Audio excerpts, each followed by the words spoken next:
going to call the meeting of the school board to order.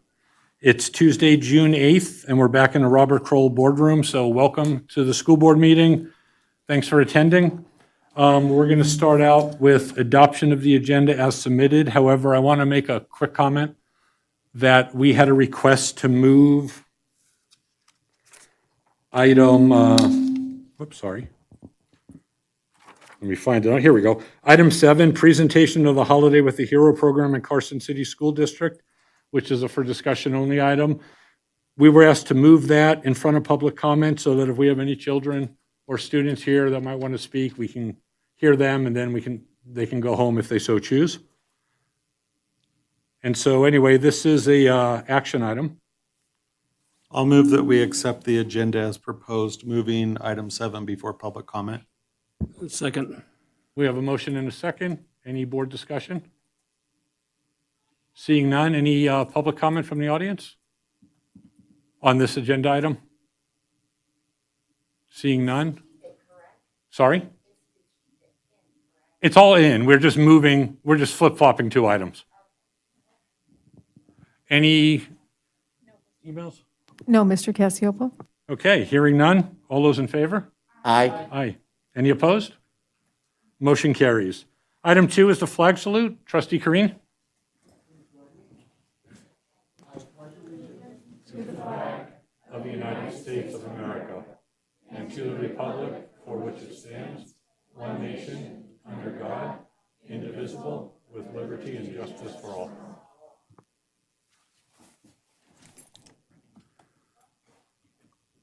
All right, thank you. Item 3, Superintendent's Report. This is for information only. Superintendent Stokes. Thank you, Mr. President, members of the board, citizens from the community, welcome tonight. As you came into the building, you probably saw posted on the double doors that because this is a city building, face masks are not required.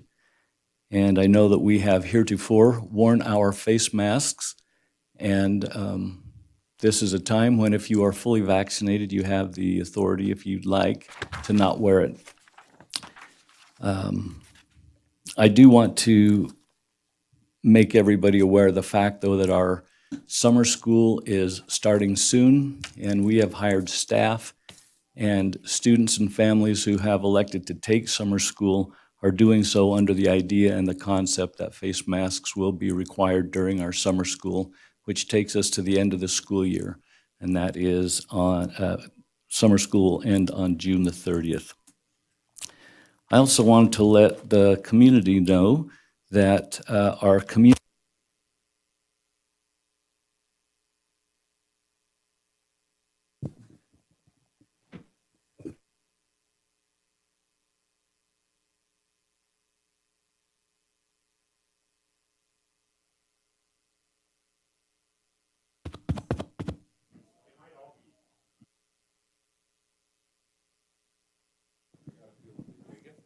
so much. Testing 1, 2. I think we're live. Thanks so much. Community PLC dates for the 2021 and 2022 school year will be, and I will make these available on our webpage and also by email to anybody who's interested. September the 22nd, November the 17th, and those 2 dates are in the year 2021. And in the new year, February 23rd and also May 4th.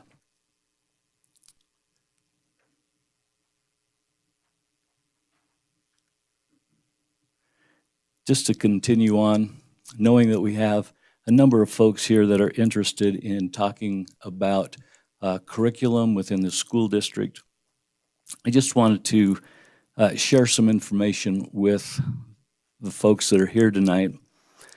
As you may or may not know, the Department of Education actually supports the State Board of Education in developing standards and essentially the curriculum that's available in the state of Nevada, and that's for all public schools.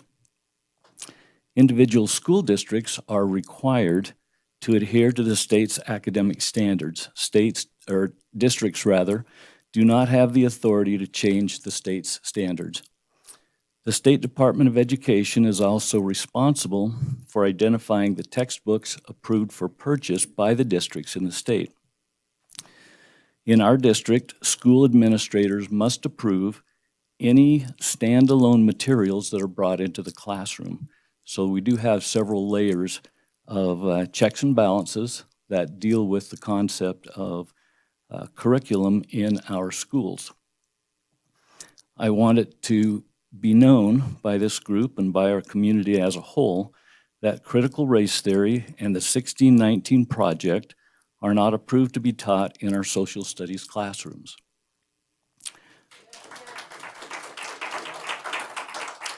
I would also, Excuse me, we're gonna have public comment right after this. so hopefully to answer some of your questions, I want you to take a look at the cover of the June 2021 magazine that I received from AASA, which is an organization, a professional organization that I belong to, and it is the association that supports and provides guidance and expertise to superintendents across the United States.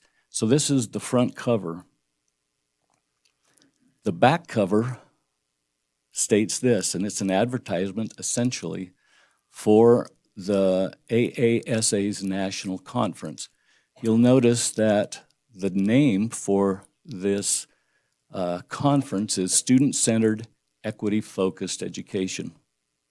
Now, I know that it has been said multiple times in our community that equity is not a word that you like when dealing with concepts associated with critical race theory, et cetera. Even though this is so, this particular word of equity is a national consideration, and I want to turn to I guess a recognizable source of Wikipedia, which identifies educational equity, also referred to as equity in education, is a measure of achievement, fairness, and opportunity in education. Educational equity depends on two main factors, fairness and inclusion. So that's really the gist of what I'd like for you folks to know tonight as you prepare to make your statements. We are not interested in promoting critical race theory nor the 1619 Project. We are, however, interested in providing education opportunities and access to education in Carson City School District to all of our children so that they have the access that they need and desire to be successful in any of their future activities. So, Mr. President, with that, I don't have anything else to add to my report. Thank you, Richard. And if I can just ask a question that might be for the benefit of some of the audience members. I know we're having masks are going to be required for summer school, but currently, Mr. Cassiopo, can you hold, please? We have no sound coming through this, and I think we're addressing that. Thank you. maybe, or I'll just borrow this one apparently. Be the community microphone. Yeah, apparently. Okay, can you hear me? Sorry about that. My question to you, Richard, was regarding masks for the benefit of the community who might be concerned. We are requiring masks for summer school, but once our regular school session ended, meaning the students' last day, masks were required up until that point, but now that staff is fulfilling their contractual obligations, we have waived the requirements for masks, if I understand that correctly. So my question being, we're not shedding our masks tonight, but requiring our staff to wear masks while students are not present. Is that correct? We have asked that if our staff will be interacting with students, that they wear their masks through the end of this school year, and that this school year ends June 30th. So during summer school, face masks will be worn, and any of our students who are traveling on our buses will also be asked to wear masks.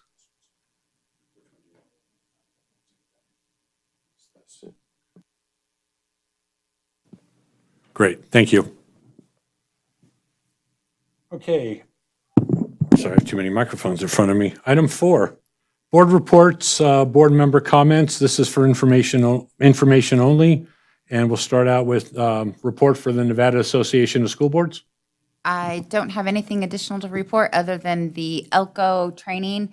We do have a few spots available if anyone would like to come and join for the Board of Directors meeting, and we're having a ranch experience out at Ira Wines' ranch out in Elko. So let me know if you're interested, and I'll see if there's a couple spots available. Okay, thank you. Do we have Carson High or Pioneer High reports tonight? I don't believe we do, but I just wanted to make sure we didn't have a student representative in the audience. Okay. With that, we're going to move on to board reports. Trustee Walker, why don't we start with you? Thank you. I have no report this evening. Thank you. Trustee Wilkie McCullough.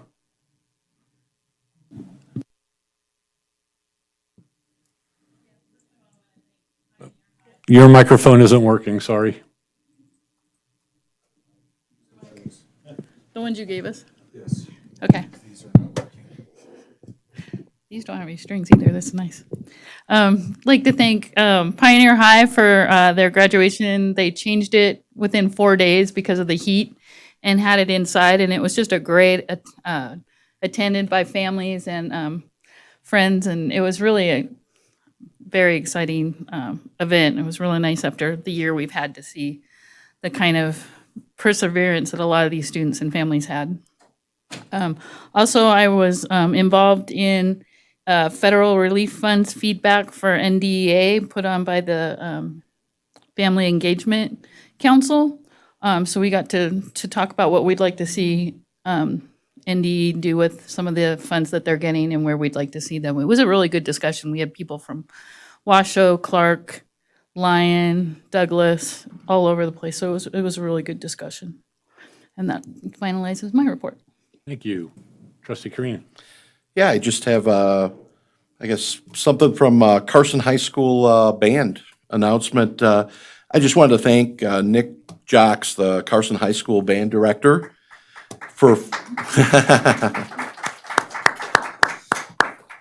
holding a marching band mini camp last evening for about 4 hours. Incoming freshmen from 8th grade, along with the drumline and color guard, participated in a kind of a workshop, a preview of the season to come. And Blue Thunder Marching Band Camp officially starts August 2nd and will be the 2 weeks before school starts. That's all I have. Thank you. Trustee Ramirez. From Silliger Elementary School, Ms. Sona reported that they did a Silliger showcase where various members of the crew had volunteered to share an idea, a lesson, or a strategy that went well this year. And they're starting their summer school tomorrow with 131 students and 13 staff members that are returning for 13 days. That concludes my report. Thank you. Laurel. Trustee Crossman.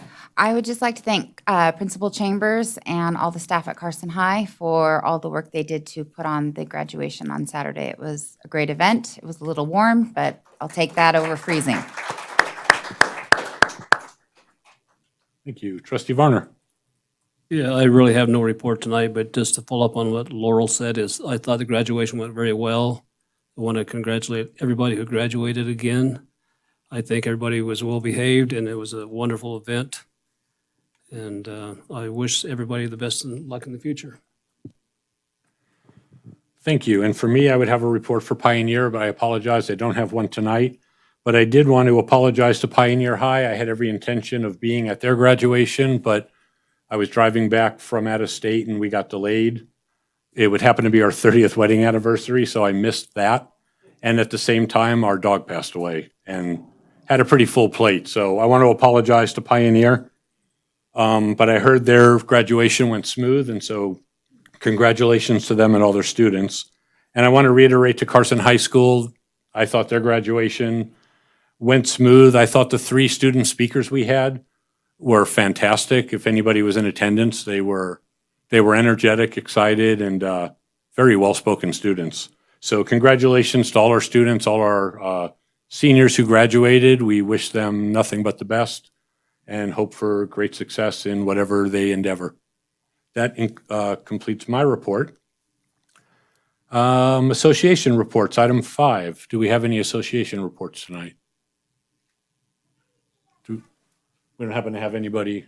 No, Mr. Cassiopo? Okay, seeing none, we're gonna come back to item 6, public comment, but as approved, we're gonna move on to item 7. First, presentation on the Holiday with a Hero program in the Carson City School District. This is for discussion only, and we have Daniel Gonzalez and Malaya Gonzalez, and maybe more. Do we stand here? There you go, yes. You want us to sit here? Where would you like us? Any working microphone would be great. A working microphone, right? Always a caveat.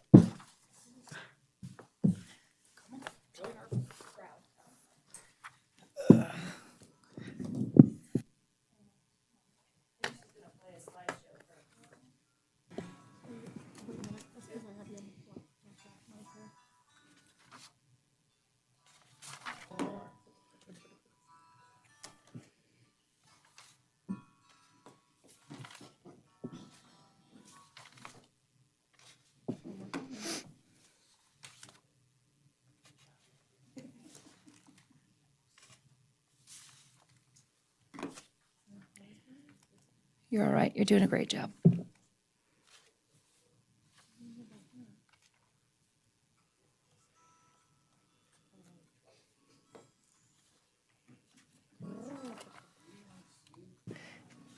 It was a great PowerPoint.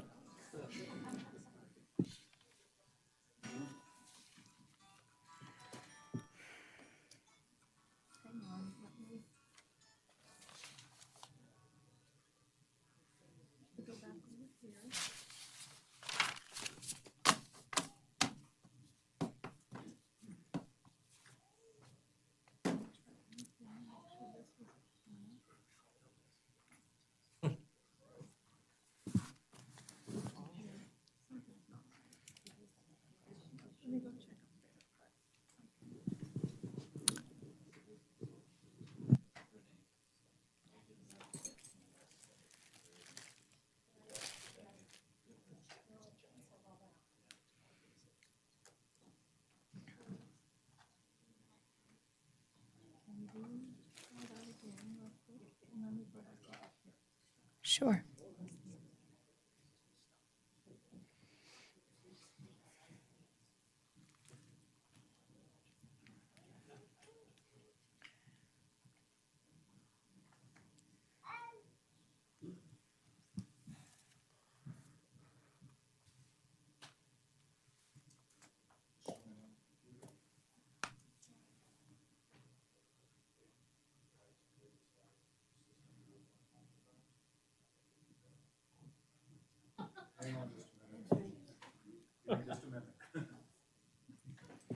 We're making a grand entrance. We're sorry.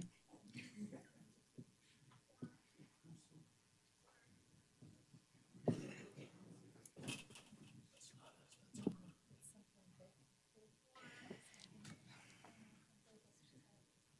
should have come in and tried it. Oh, well. Then it would have kicked him out anyway, so yeah. We apologize, everybody, for the delay. Technical issues. It wasn't us.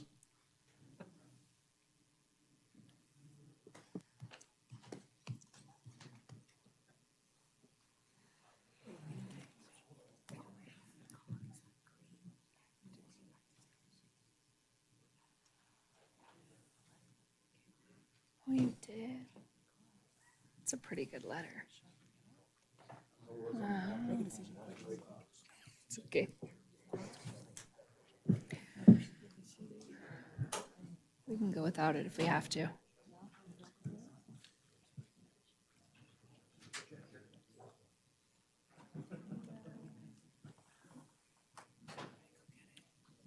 That's okay.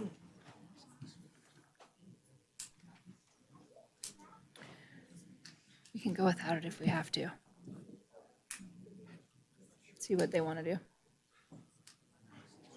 let Kat choose. She worked hard on it, though. Be nice to, I know, be nice to play it.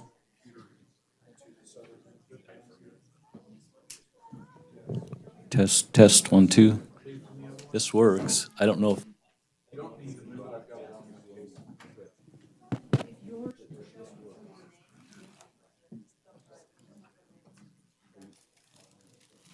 Yeah.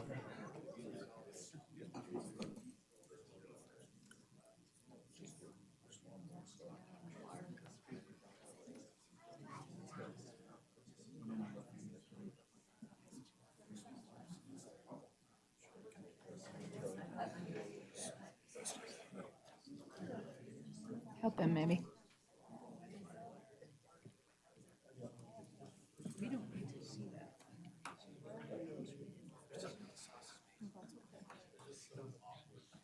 We're so sorry. And everybody knows I'm so sorry.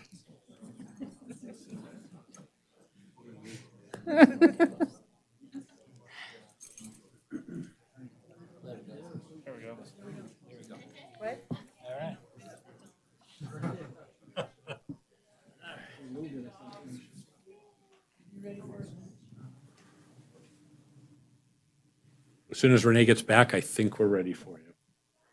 Okay, again, item 7, presentation on the Holiday with the Heroes program in Carson City for discussion only, and I apologize for the delay. Please.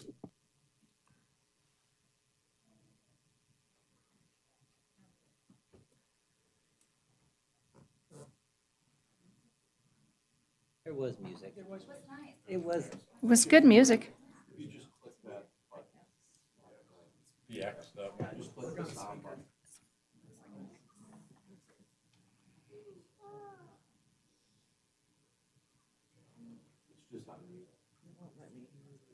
back to there.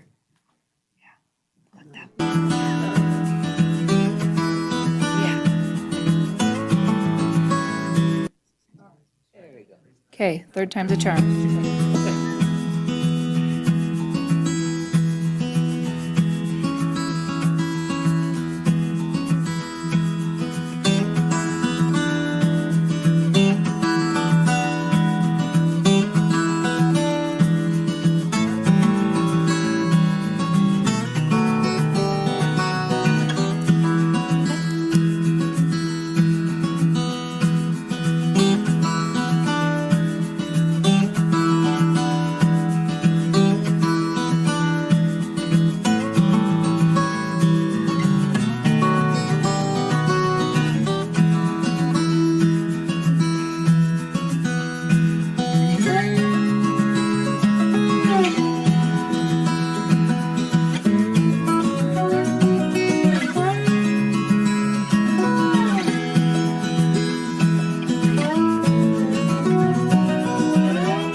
All right, they've chosen me, so thank you for having us, Mr. President.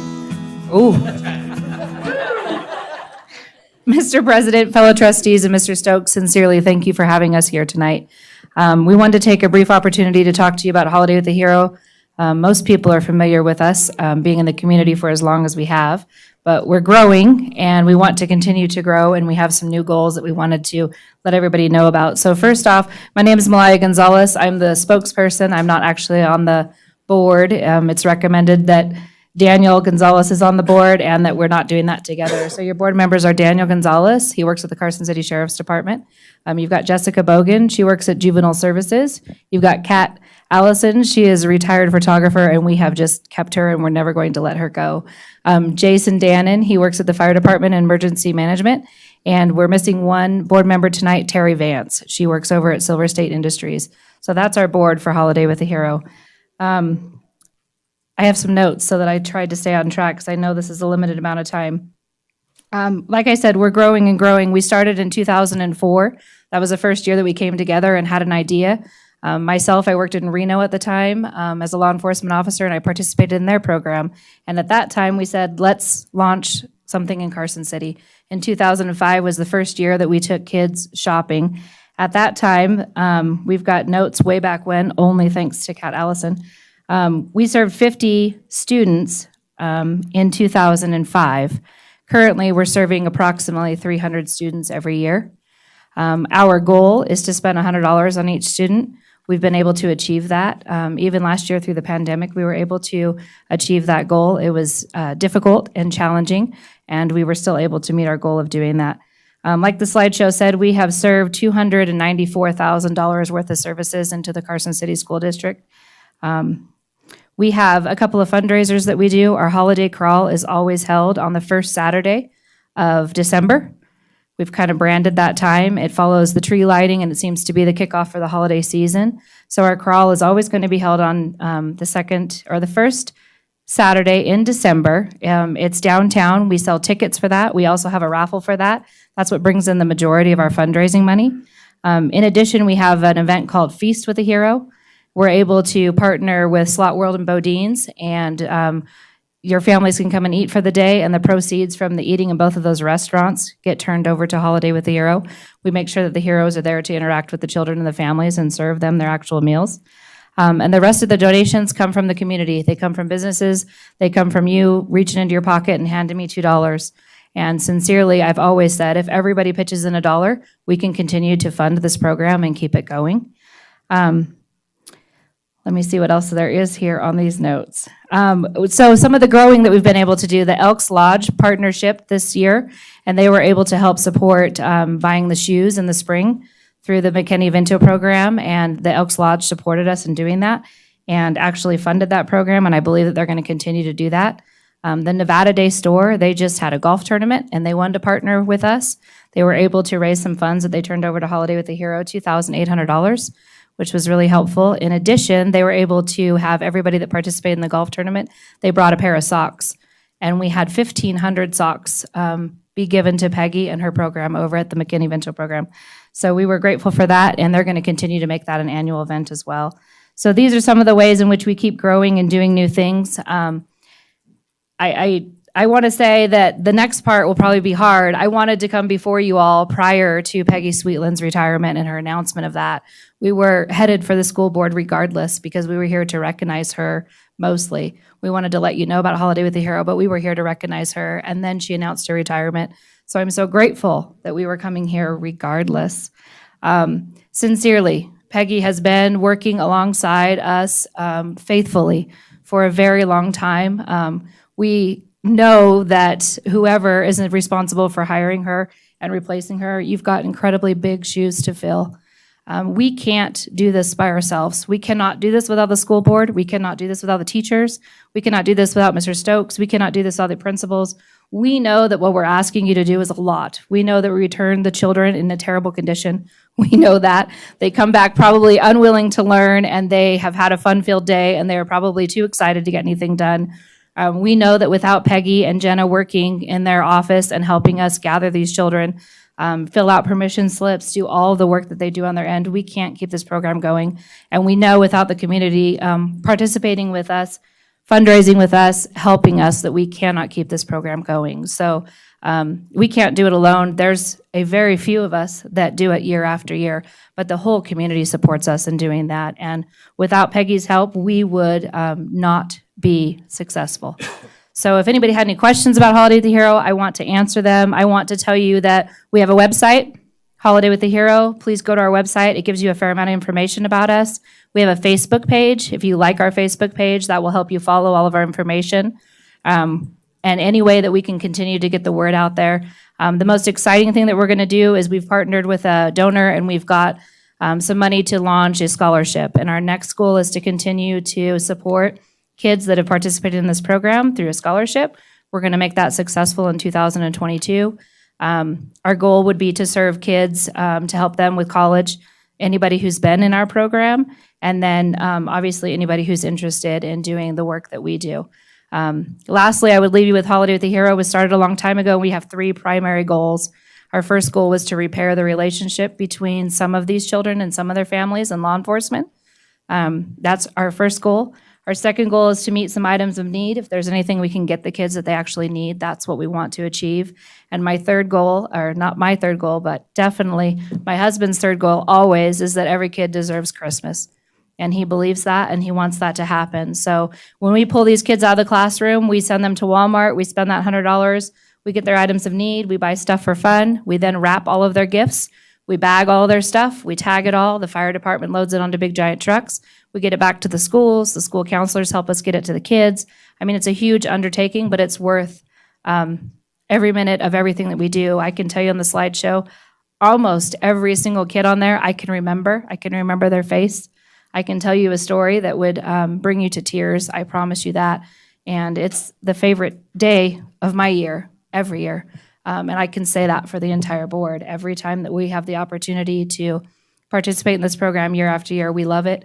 I've always said, I'm not sure what the solution is for families that are struggling, and I'm not sure how we can support the kids, but I am 100% sure that for one day, every year, we can love them.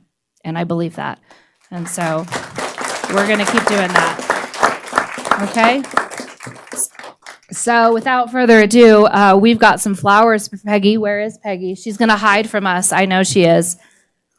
And we have flowers for Jenna, for her assistant, for all of the incredible work that she does. I'm going to stay by the microphone. We've made a plaque for Peggy. And we would have done this regardless, but we are so grateful that we got in here in order to do it before she retired. And it says, in gratitude to Peggy Sweetland for her years of dedication to Holiday with the Hero and to the children of Carson City. Peggy's done an incredible job, and we are so grateful to have partnershipped with her. We love you a lot. Oh my goodness. You guys are so sneaky. We are sneaky. On behalf of the fire department, this is very Oh my gosh. Well, thanks, you guys. It has been my honor and pleasure to do the Holiday with the Hero program and work with the school district for 25 years. Peggy's incredible.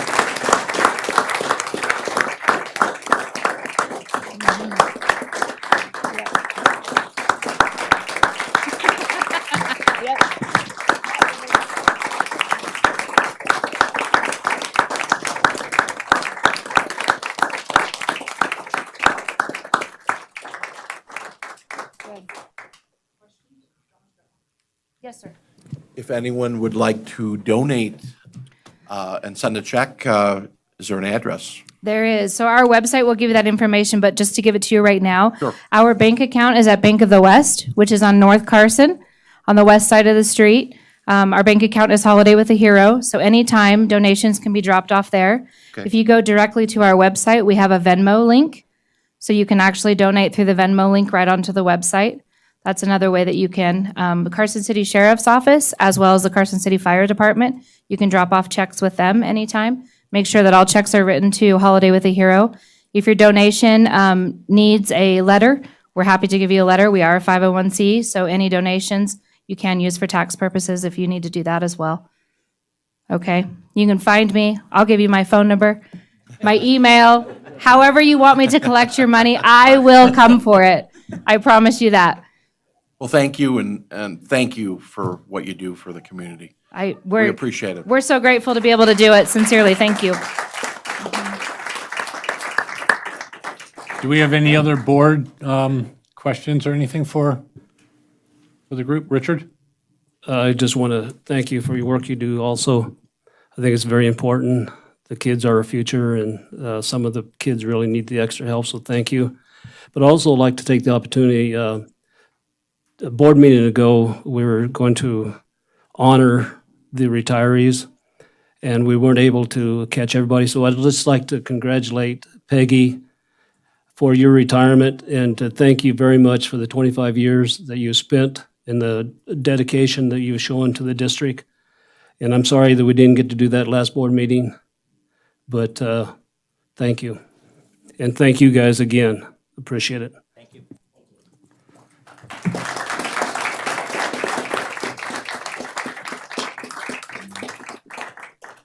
Thank you. Okay, we're going to go back to item 6, public comment. And this is for anything that's not already agendized and within the authority of this board. We're going to do this in person or through virtual participation. No action can be taken on this matter, but we do appreciate everybody's comments. I know sometimes we come at things from different directions, but we appreciate the input. We just ask for people to come up to the table or podium, sign in, speak into the microphone, identify themselves for the record. We do have to hold everybody to 3 minutes because of the amount of public comment we expect to have. And we just ask that everybody not simply repeat comments ahead of them. You know, we're looking for as much information as we can get. And with that, I do have a list of folks that signed in, but I want to let folks know if you didn't sign in and you want to come up and make public comments, you're welcome to. So at the end of the list, I'll call for any additional public comment. And then at the end of that, we'll close it and we'll move on. So we'll start off now with Karen Gonzalez. Sorry, somebody has to be first. So you went from last. Oh, did I? I don't know. I just, there was no rationale. Okay. Just push the button. I'm new to Carson City. I've lived here before, and what brought me here was the critical race theory. I'm Nicaraguense, and one of the things that I pride myself in teaching my children that, you know, the color of your skin shouldn't be the reason why you either are a victim or that you cannot succeed. So I really wanted to, that's what really brought me here. And also, you know, I hope that the next school year, there's no masks. My son has had a really hard time playing sports, wearing masks, almost fainted several times. So I really would like that to go away. Also, what was the other thing that I added on there? The vaccinations. I really, you know, I came from Nicaragua and I had to have a ton of vaccines, and I know for a fact that there was one vaccine that I have that to this day anytime they do an exam, I'm positive for this type, for I think it's like TB or something. I don't want this to happen to my kids. I don't think that mandated vaccines are something that our children should have to be exposed to. I think it's a choice of the parent whether or not they should be vaccinated. So I hope that you guys take that into consideration. Thank you.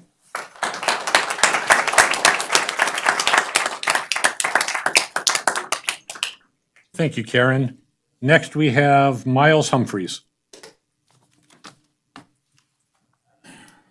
All right. Miles Humphreys for the record. That Holiday with a Hero, double thumbs up with that. One of the things that the gal said was every kid deserves a Christmas. And it's just like every kid deserves a quality education. And I believe if we start introducing stuff that says equity and renaming what it really is and stuff like that, kids aren't going to get a good education. What they're going to get is division in the classrooms, division in the home life, and they're also going to have a hard time with the teachers and their friends and everybody else. I mean, you specifically said, Mr. Stokes, that it's not the critical race theory, and it's also not the 1619 project, but it skirts around everything that's involved with all that stuff. And the citizens of Carson City, they've kind of had enough of it. And this whole room is full of citizens that have had enough of it, and they want their children to be taught. They want the reading, the writing, the arithmetics. They don't want anything else in the classroom because it's going to create chaos and it's going to slow down the learning. And Nevada is way, way, way, way, way down when it comes to education.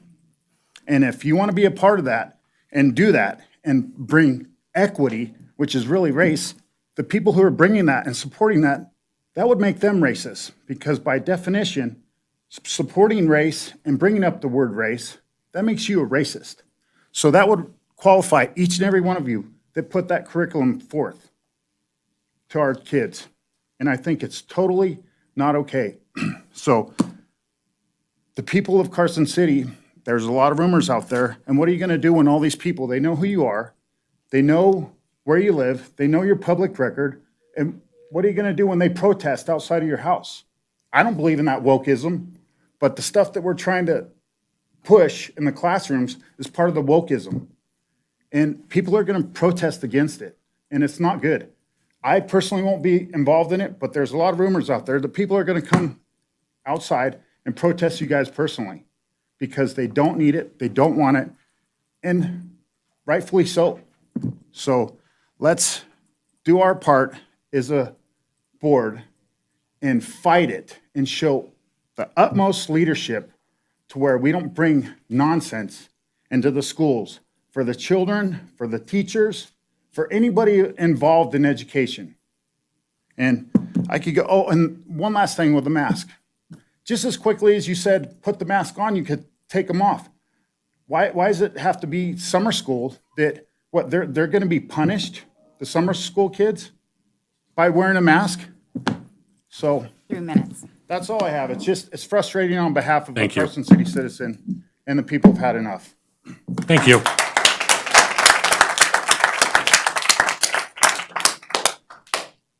Thank you, Miles. Next, we have Heather Coach. Sorry if I mispronounced your name. That's fine. It's Co.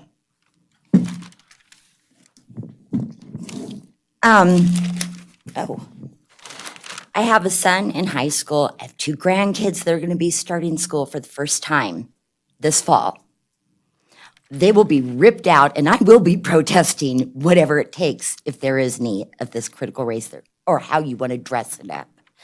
But my biggest concern is that you close the schools, okay? And you cost these kids a year of their education. And my son did not do well.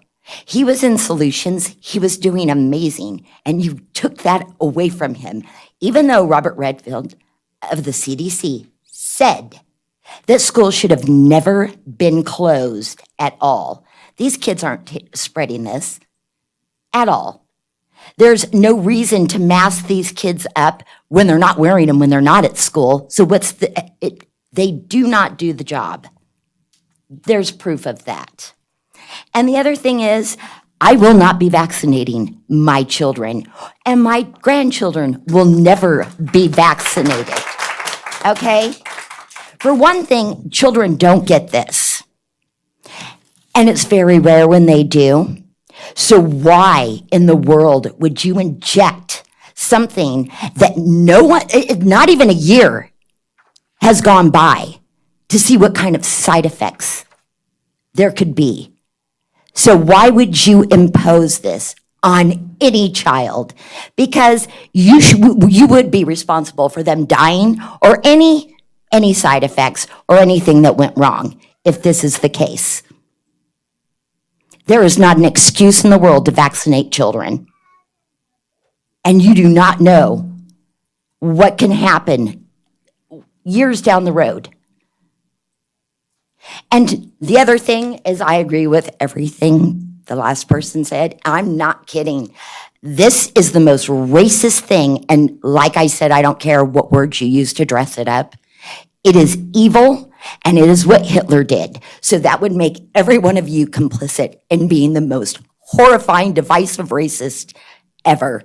My children don't see color, and we have a lot of it in our family. And I will not have anyone tell my children that that's how they should be judged. Thank you.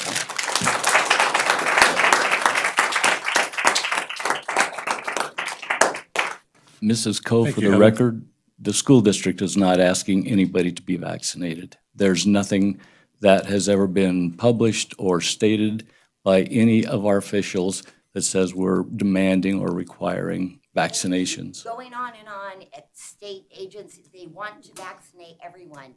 And I just think it is horrific since it's not even been a year for anyone, whether it's an adult or a child.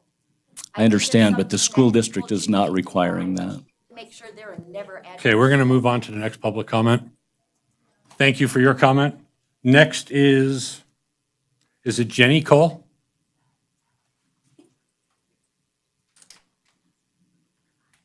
Hi.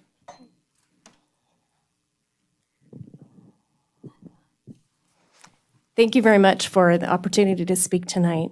My name is Jenny Cole, and I do have 2 daughters in the Carson City School District. I've been in healthcare for 28 years, and for the last 11, I've been a pediatric neurology nurse practitioner. And I am commenting tonight on vaccine exemptions, and we are all here for the children. I am really thankful that Nevada is a state that allows for religious and medical exemptions for vaccines in our NRS language. I'm very grateful for that. And so it is my desire tonight to strongly support you all, not just the children, but to support you as policymakers and upholders of that, to continue to protect the legal rights of families who will seek those medical exemptions. In over a decade of clinical practice, I've cared for hundreds of infants, children, and teens with a variety of neurologic conditions, and I've come to see that vaccines sometimes aren't benign, and they truly are not a one-size-fits-all type of medical intervention. Vaccines can and sometimes do have negative effects on the developing neurologic system. In my practice, we have vaccine discussions all the time because we take care of little ones. So based on a child's neurologic condition, whether they're stable or unstable, we often do recommend delaying vaccinations for important reasons. Sometimes it's just a matter of spreading out the time frame, giving fewer all at once, or some children truly need to avoid certain vaccinations. We know some are more irritating to the neurologic system. We also know that if they get a lot of them in a short period of time, that can be very overwhelming to the system.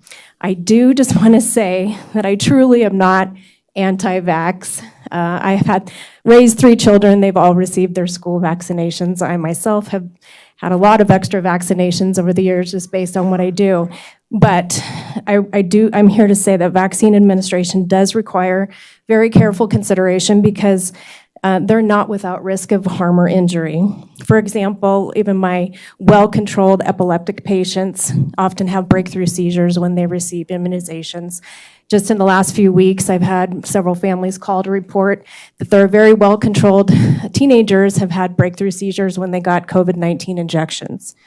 And when children are very young, if their seizures are not yet diagnosed or well-controlled, that often can result in uncontrolled seizures and effects on their developing neurologic system. Sadly, I have a few families who have children who suffered permanent neurologic injury and harm, and their children were developing completely normally until they received their 18 months or their 3-year or 4-year-old vaccines. I know there's also controversy regarding autism and vaccinations, and it's been hard for me to dismiss that when so many families sit before me. Sorry, Jenny, we are at 3 minutes. Oh, okay. If you have any additional comments, and that goes for anybody, if you feel like you needed to get more information across, you can submit that to the school board, and we'll make sure it gets put into the record. Thanks so much for supporting the families and children of Carson City. Thank you very much.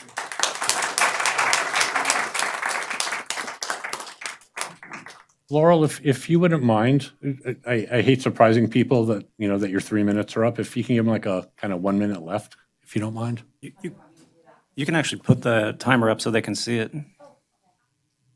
That'd be great. Next we have, is it Barb Mathers?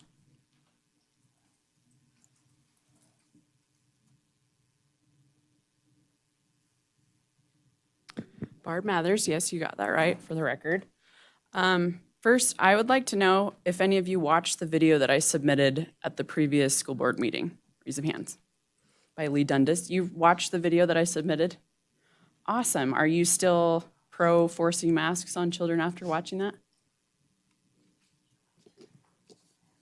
It brought up some good questions, but at this point, and I've been wavering for a while, so I'm on the, we're just waiting for, we had a lot of state and city directives. For anybody who hasn't watched the video that I submitted, it's a video that Lee Dundas shared, and she shared 2 stories of children who had masks on while they were performing sports. One of them died and was brought back, and the other one passed out while she was crossing the finish line. Masks should not be worn while performing sports. I also want to know if masks are going to be enforced next year. You just said they're going to be through the end of this summer school. Are you going to enforce them for the 2022 school year? We're hoping that all of the activities from the schools can return to normal as much as they can. We also know that families have the right, if they want to, wear masks, as do staff have the right to wear masks.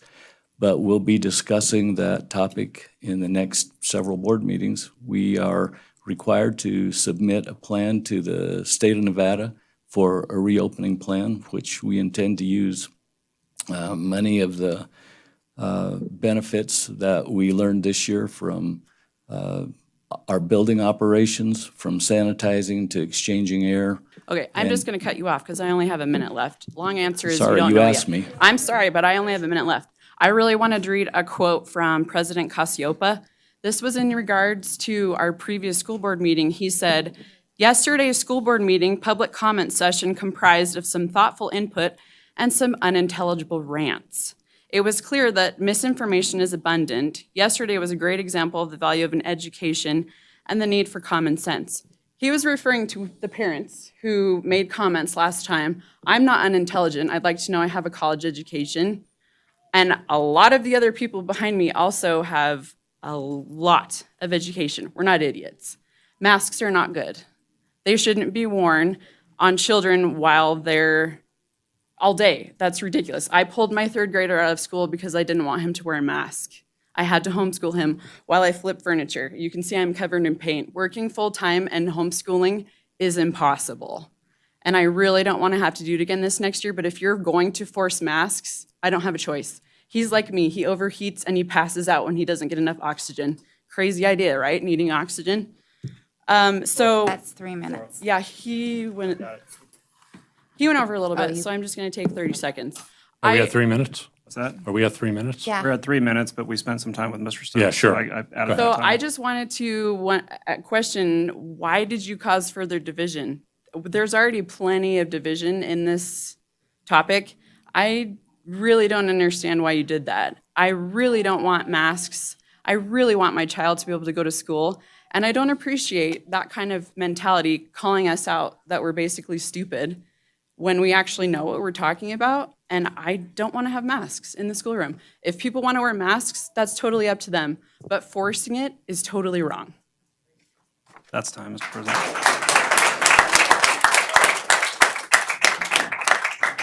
President Casiopo, we have some young public speakers.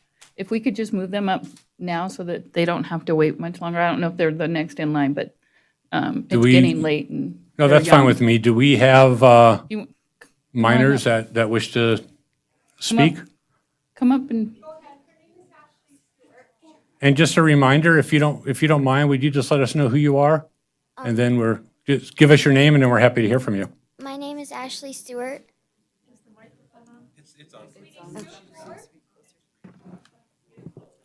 Yeah. You need to scoot forward a little bit, and then you push the button and speak into the microphone.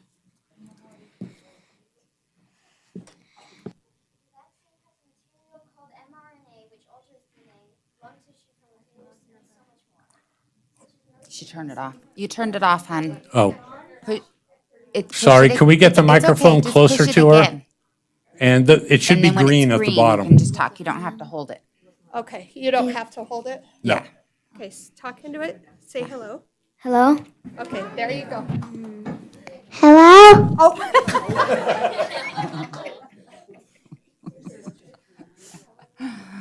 The vaccine has a material named mRNA, which alters DNA, lung tissue from a fetus, and so much more, such as mercury and some sort of magnetic materials. Some people have been able to keep a magnet on the arm that got injected with the vaccine and not the other arm. The number of COVID vaccine injuries surpasses COVID vaccine, 50,000. I have gathered this information from the CDC website, so we know it is true. And to stray away from scientific facts, some of my friends at school have terrible asthma attacks. The masks only make it worse. I have a beautiful sister. She will be going to school in a couple of years. She already hates the masks, and to force it on her and many other children may result in injuries to the lungs. Plus, the vaccine is still a test, and to force it on anyone is wrong. I got COVID in April, so I still have natural antibodies. Yes, some people may perish, but if you keep your immune system strong, you will get over it. Everyone, please, save this next generation. Don't disgrace us for the color of our skin, nor who descendants we are. We don't get to choose our parents or the color of our skin. We are who we are, so don't shame us for it. Let us make our own choice. Let us have freedom.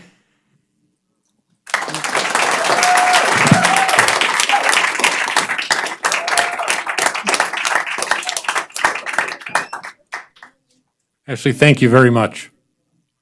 Do we have any other minors that wish to come up for public comment? Please come up to the table.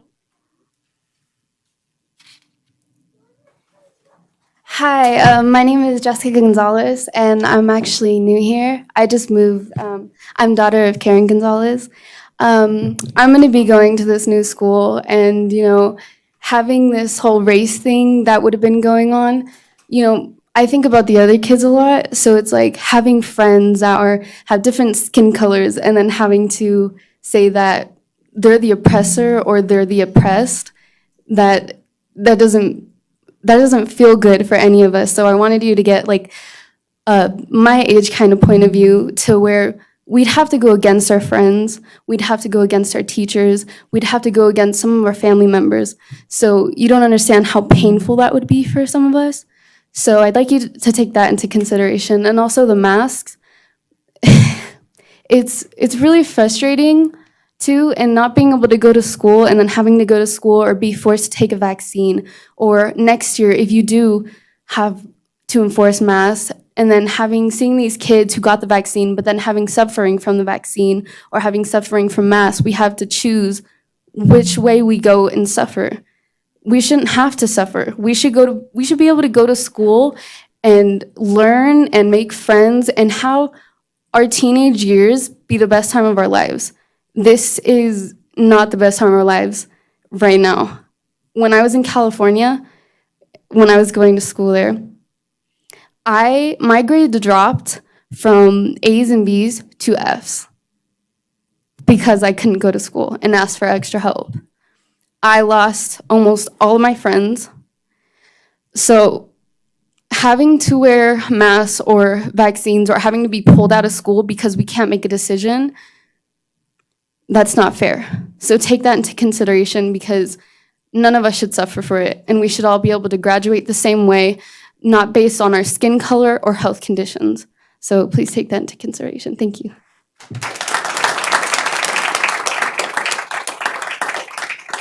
Thank you, Jessica. Any other students or minors, I should say, that wish to comment?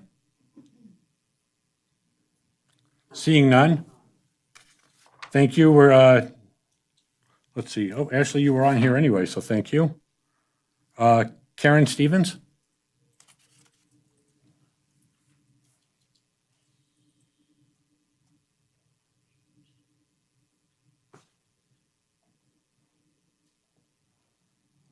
Good evening, board members. Thank you for the opportunity to speak. Before I get mad at you about the mask issue, I do want to say how grateful that I am for Peggy and all the work that she did with Holiday with the Hero. We were partners in crime for many years, and she was the first one that started that program, and so she is the hero in my opinion. Anyway, I wanted to talk about how it's a myth that masks prevent viruses from spreading. Masks offer next to no protection against virus-sized particles. Children are not drivers or spreaders of the COVID contagion. The CDC shows the K-12 mortality rate is 0.0003. That's literally zero. As children have the lowest death rate, the cost benefit of requiring the wearing of a face covering is impossible to justify. There are 104 children aged 0 to 17 who have died from COVID-19 and 287 from COVID and influenza out of the 72 million children. America's frontline doctors do not condone offering something to children that they do not need and an unknown percentage will suffer from. Given the fact that the children are not ill and have done nothing wrong that would warrant the infringement of their constitutional rights and bodily autonomy, promoting use of a non-FDA approved emergency use mask is unwarranted. I've talked to the Department of Education, where I used to work, and the governor's office today. I was told that they do not require school children to wear masks. Tell me, Mr. Stokes, why are you? I think it's ridiculous to force these children to go to summer school and wear masks. They're in summer school because they need help, and it's probably because they've been wearing a mask all freaking year. We have inalienable rights as human beings. These rights are not transferable or capable of being taken away or nullified. We have universal natural rights that we must uphold. These rights include freedom of movement, breathing fresh air without the interference of any type of mask, and the right to reject the COVID-19 inoculation. And I call it that because it's not a vaccine. Because if it was a vaccine, you couldn't get COVID, right? That's what a vaccine is about. So that's what I have to say about that. Thank you.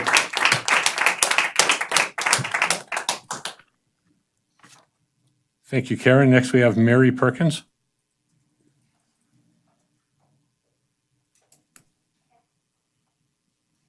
Good evening. Thanks for hearing us, but it is your job after all.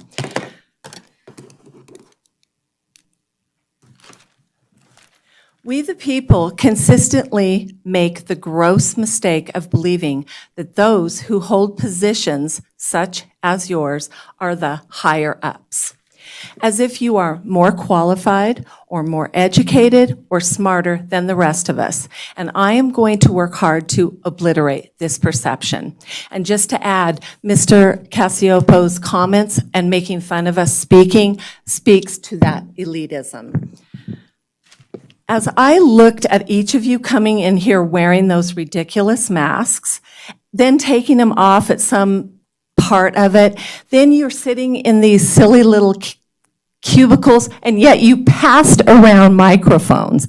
I don't get it. That would be a super spreader to me. So it's all just smoke and mirrors and ridiculousness. I also think it's worse that you're mandating children to wear them. I wonder who among you really believe in this. Okay, so for those of you who really do, I respect your decision, whatever. It's your choice, wear them the rest of your lives. After all, if you believe the false narrative that they protect you, then it doesn't matter what others do, right? But those of you who have bent the knee to be self-serving soldiers instead of doing what is right by our children and not speaking up, that is despicable. Throughout history, people didn't have the courage to speak up out against these abuses of power, which resulted in circumstances that included and are not limited to Stalinist Russia, the current Chinese communist rule, and the Holocaust.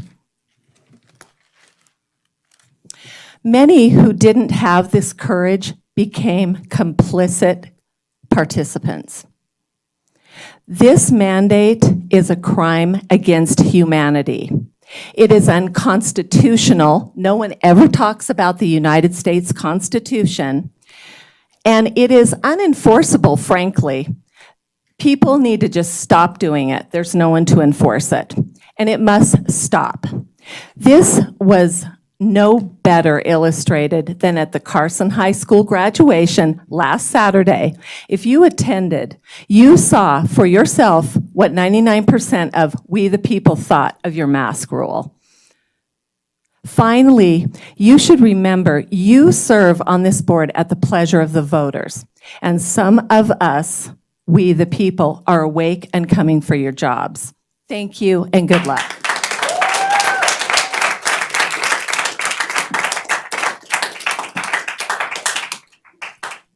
Thank you, Mary. Next, we have Lisa Harris. Sure. He still Yes, sir. only gets 3 minutes. You don't get double.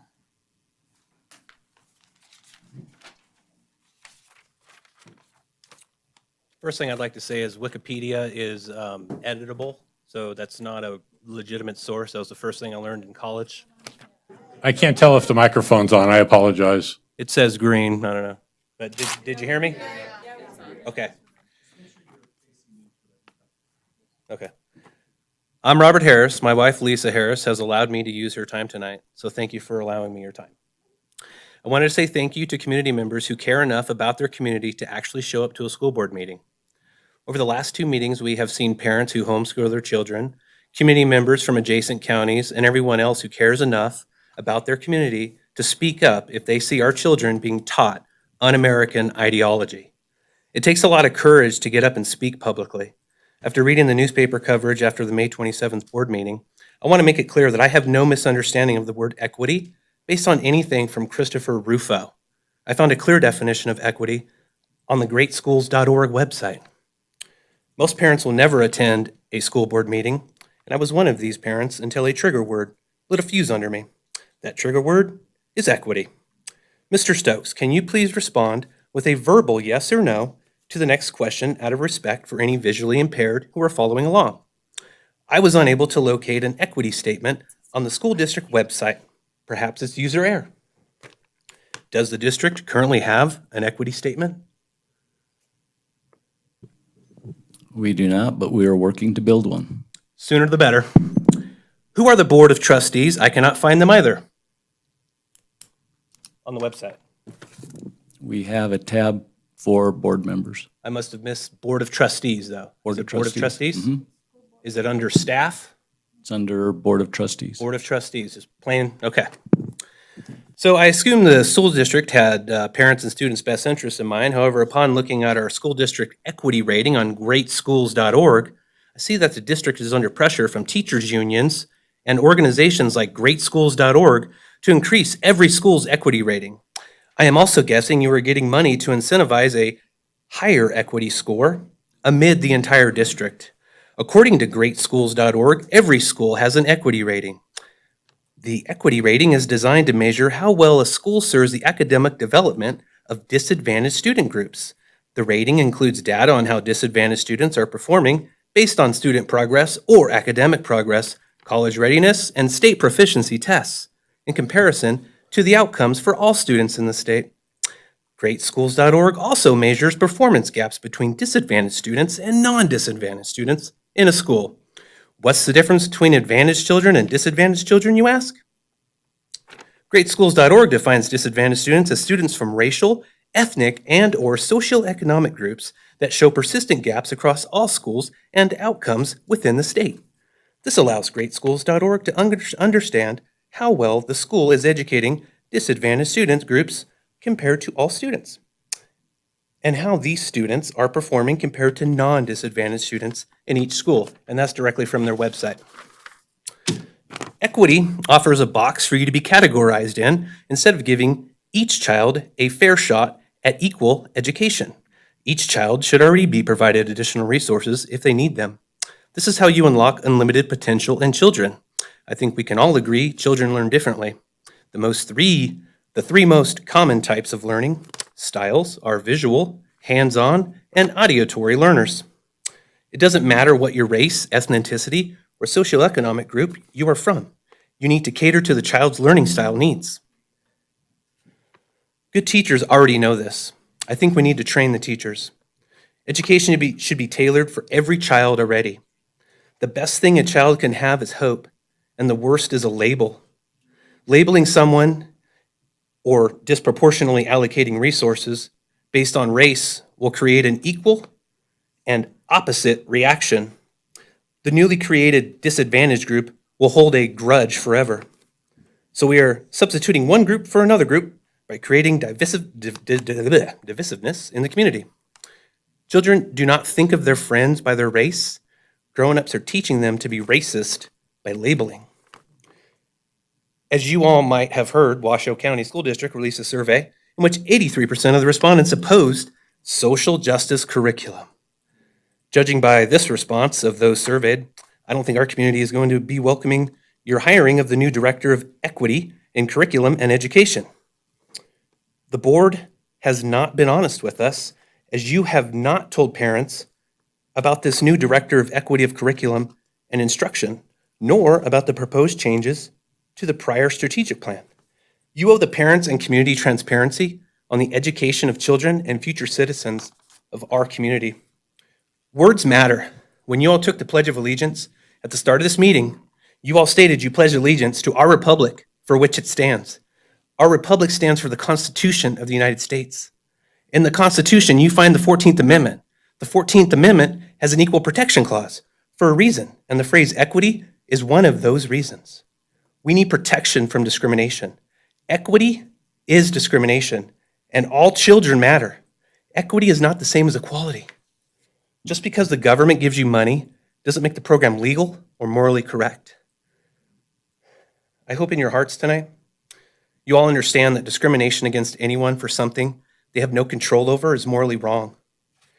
Reject hate, even if the government gives you money to spread it to the next generation. My guess is nothing will change with this board based on tonight. However, a positive out of tonight is you board members no longer have plausible deniability of what equity actually is defined as in educational conversations. I submit my comments into public record of this meeting by handing my write-up to the secretary. Thank you, Mr. On June 8th, 2021.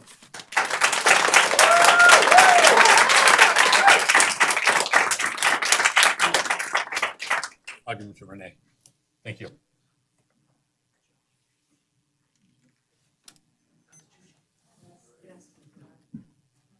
Robert, thank you. Lisa, you were both on here if you want to speak as well, or are you good? I did 6 minutes Okay. for that one. Okay, next we have Betsy Strasburg / Richard Nagel.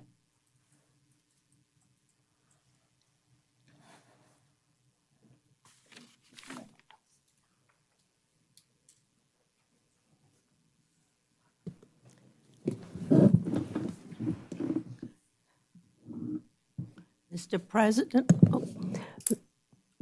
President, Board of Trustees, and Superintendent Stokes, thank you for the opportunity to speak tonight.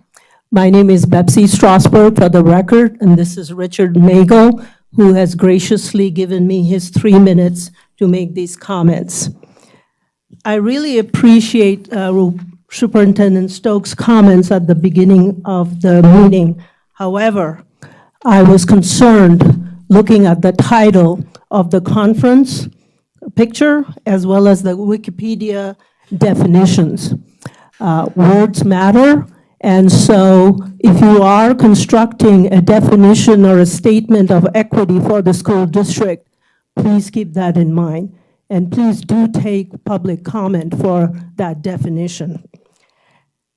I wrote to you on May 26th, and I really appreciate your reply.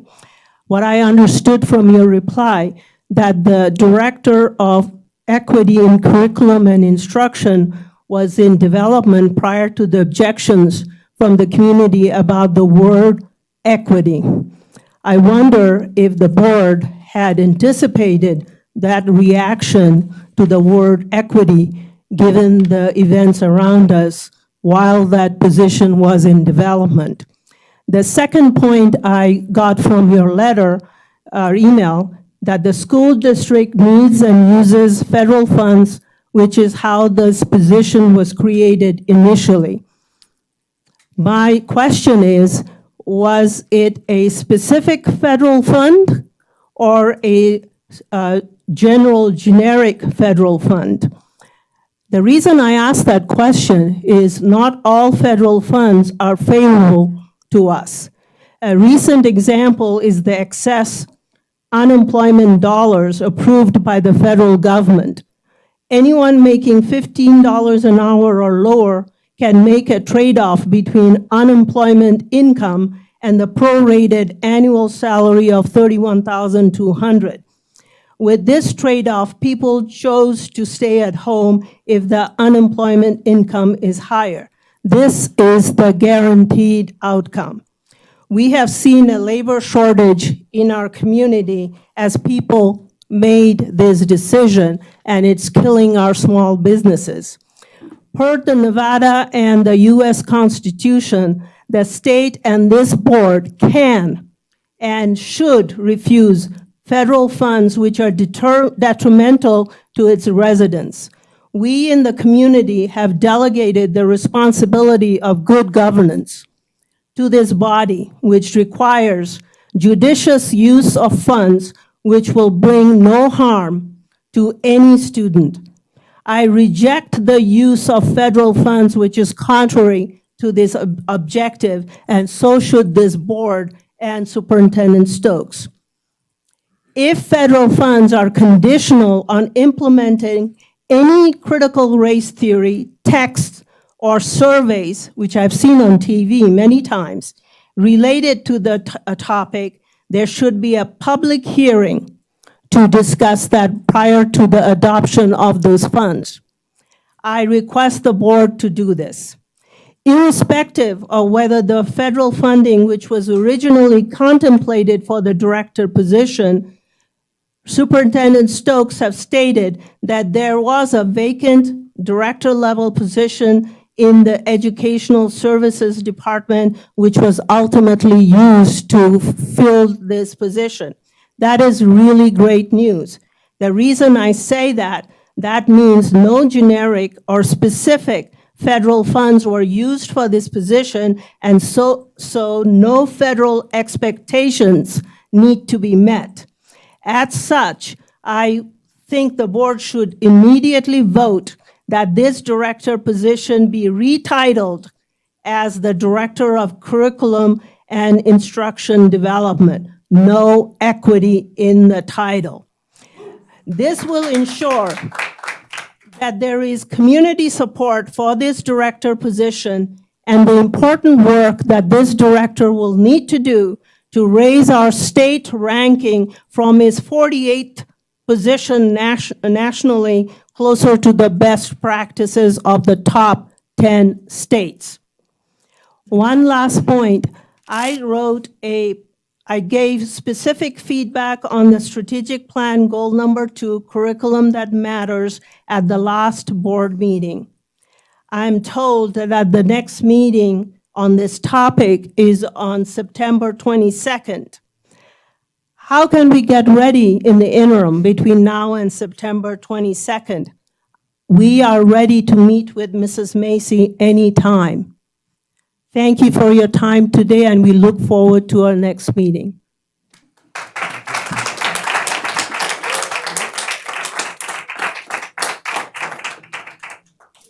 Thank you.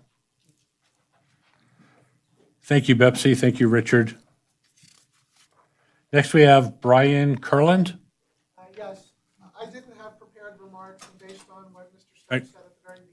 Sorry, we can't publicly hear you unless you come up to the microphone so it can be recorded. Thank you. Just make sure the green light, I can't see that far, make sure the On. green light at the I can bottom's see it. on. Line, so I can't. It's on. It's I on? can see it. Okay, can you hear me? Yes. Okay, I didn't have prepared remarks. I did come to the meeting because of what I assumed was going to be on the agenda about critical race theory and the 1619 project being included in the curriculum. I was very happy to hear from Mr. Stokes that at this point in time, it's not on the agenda. It's not, things can change, but as of right now, it's not expected to become such. The only thing I was going to add to that is that a little history on critical race theory. For those who don't know, and I know many in this room do know, but critical race theory comes from critical theory, and critical theory comes from Frankfurt School cultural Marxism. And Frankfurt School cultural Marxism came about some 75 or 80 years ago when German intellectuals at the Goethe School came to this country after realizing that in prosperous Western countries, the populations weren't going to rise up against the rulers and overturn the systems of government. They had it too good. So they came up with Frankfurt School with critical theory, and critical theory basically exists to sort of turn every standard, every aspect of Western civilization on its head. There's nothing really critical about it. It's evil. Its intent is evil. Its intent is to destroy the nations in which it's adopted apart, to tear them apart from within. And I just hope that, with that in mind, that the school board at no point in time does go forward with the idea of allowing the very unscholarly and inherently racist and just simply incorrect tenets of the 1619 project to be implemented into the curriculum. They have no place in Carson City. They have no place in America. And with that said, I want to yield my remaining time to my son, Maury Curland, who is just graduated 9th grade at Carson High, and he has a few remarks he'd like to make, if that's all right with the board.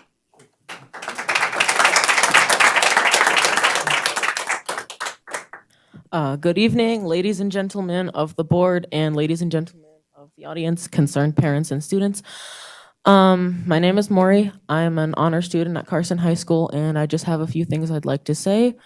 Beginning with, I'd like to congratulate our local law enforcement and fire department on their Holiday with a Hero program. I think that's a great thing that they do, benefiting everyone in the community, so kudos to them.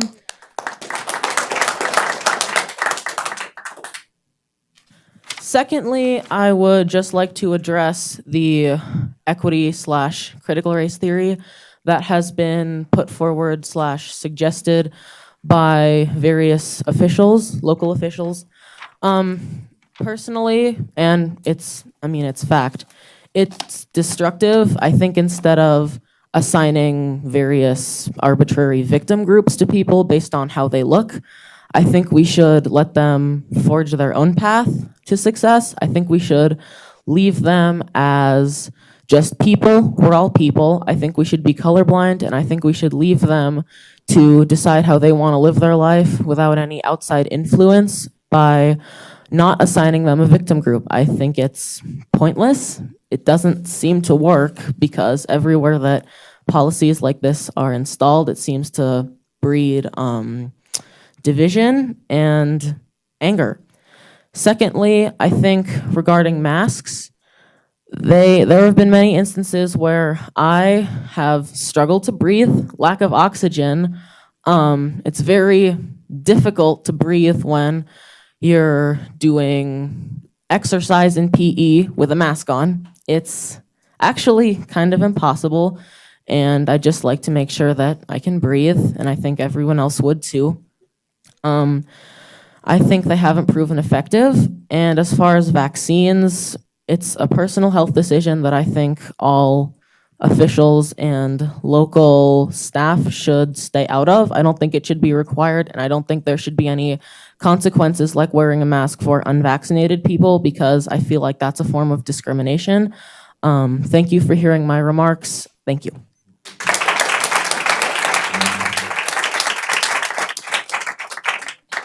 Thank you, Maury. Next, we have Captain Jack Martinez.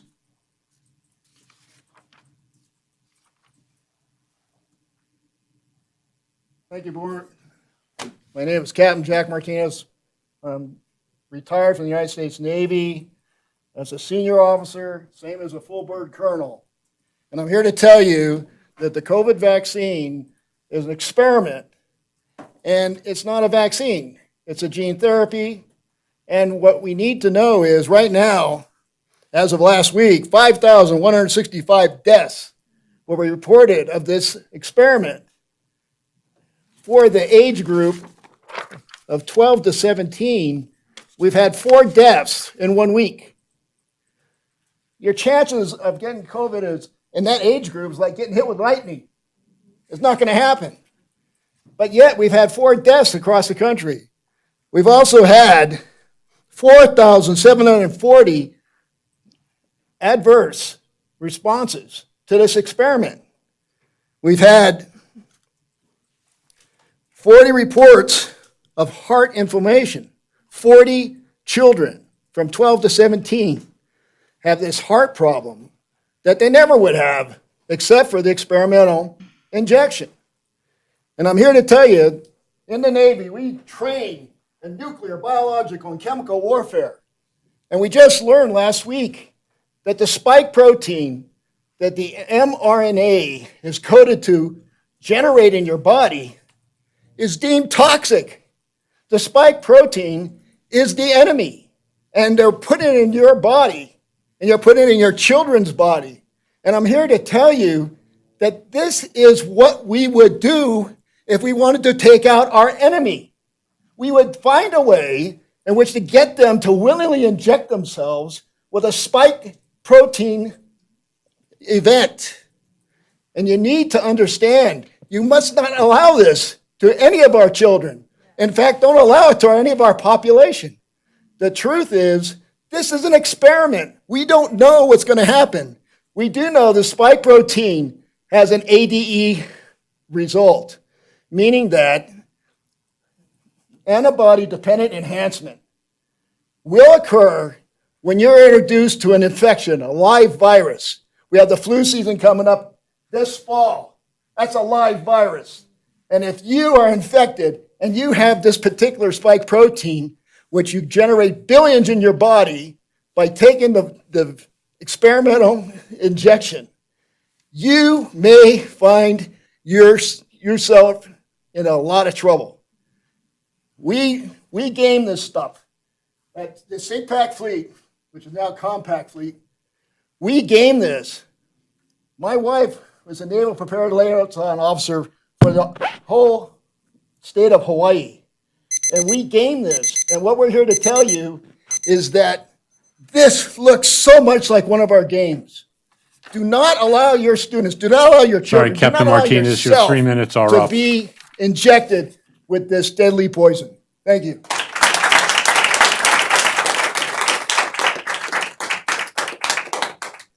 Thank you. Those are all the submitted requests to speak I have. Is there anybody else out there that would like to come forward and speak?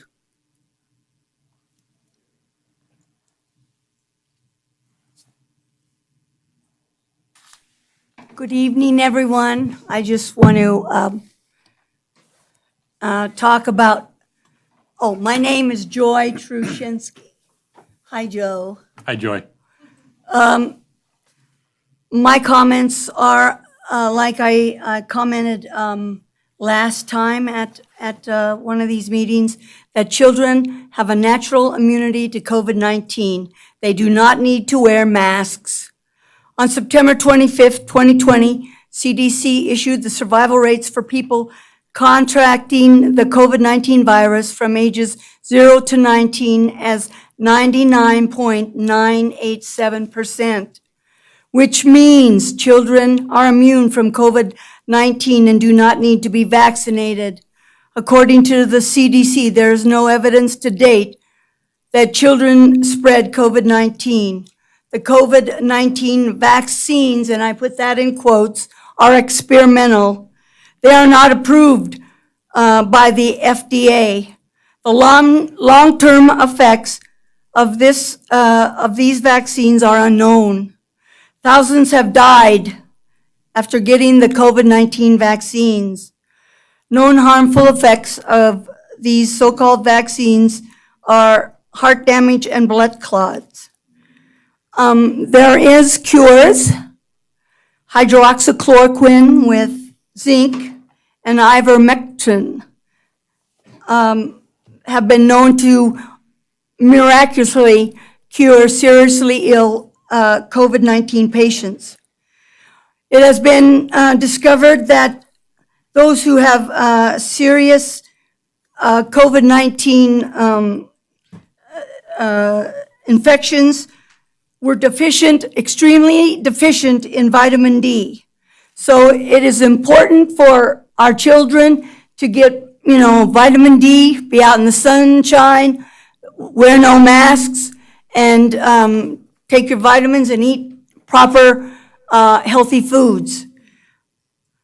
I am concerned that parents are also getting the vaccine, the so-called vaccines, which can do harm. And again, we do not know the long-term effects of these so-called vaccines. So please research. And I suggest you go to America's Frontline Doctors for the truth about COVID-19, the cures, masks, side effects of COVID-19 vaccines. Thank you very much.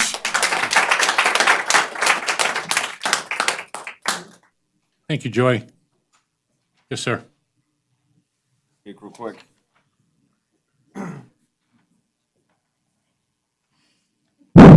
Is this on? Yes. My name's Jason Tingle. I have 4 kids in the school district. I'm going out on a limb here. I hope my research is correct, or I'm going to be lynched with everyone else here that's on the other side of this. So I'm going to go out on a limb here, parents. I need you to read between the lines. You have to hear this, read between the lines, okay? I've been an outspoken critic on the critical race theory and a possible introduction of it into the Carson City School District. I'm here today to share my findings. There's no doubt that the word equity and the usage of it was bad timing in reference to what a lot of us have seen across the country, and just like the others who have had concerns on this equity plan, I was just as pissed off. But after doing my own in-depth research into the situation, I finally found some answers. In reference to the gentleman that was talking earlier, there is something online. You can actually research the Board of Trustees, and all of this, what I'm talking about, is online. You can actually research it down to the wire of where we get our money from. It's all out there for you to see. I'm hesitant to put these answers out in the open as it is a heated topic. It is not uncommon for folks to take things out of context, and I sympathize with that. I truly do, but I'm going to give it my best shot. Let me put it this way. Our school board is bound by these rules, and they have people to answer to just like we do at our jobs. One of them is our budget for the school district, and this includes grants, etc. Fortunately and unfortunately, we rely on these federal grants to help our schools out, and that has been the case for a long time. There's nothing wrong with that, but with reliance also comes some sort of compliance. If the man or Uncle Sam says we have to do something in order to get a specific amount of funding, well, our backs are to the walls on that. If somebody else has any other better plans on getting the money right now, immediately, then I'm all ears. Now, keep in mind, I'm not okay with some of the stuff that's gone on, but we need to hear this. You would be happy to know that I've yet to see anything in the curriculum that shows that we are actually going to take a hardcore approach to critical race theory. But what we have to do is show that we are a diverse community, which we all know we already are. And Mr. Stokes wasn't full of it when he said the word equity was a term that was related to all students. This includes access for Russian-speaking students to get the resources that they need to learn the English language, or a student who can't afford supplies is able to get them. So if that is the reason that we have to use this dreaded word equity, which I hate, then so be it. Now, everyone should keep in mind, like I've said over and over again, I've been very outspoken on this when it came to it. I think it's poisonous to all students from all backgrounds. I think it's also poisonous to adults, but nobody should be subjected to feel that way.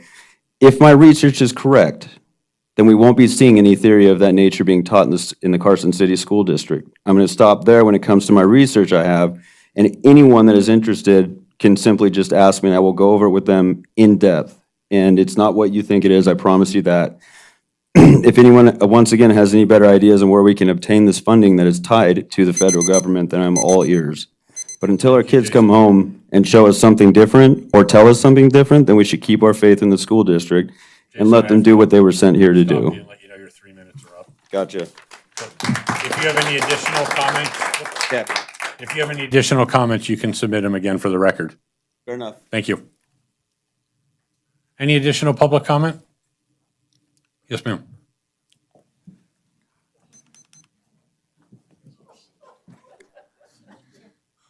Is this on? Hello? Okay. Yeah, it's working. Hello, my name is Ava Cole. I am one of the daughters of Jenny Cole that was speaking about nurse practitioners. I do not have anything prepared. I was not planning on actually speaking, but everyone in this room that has talked has actually inspired me.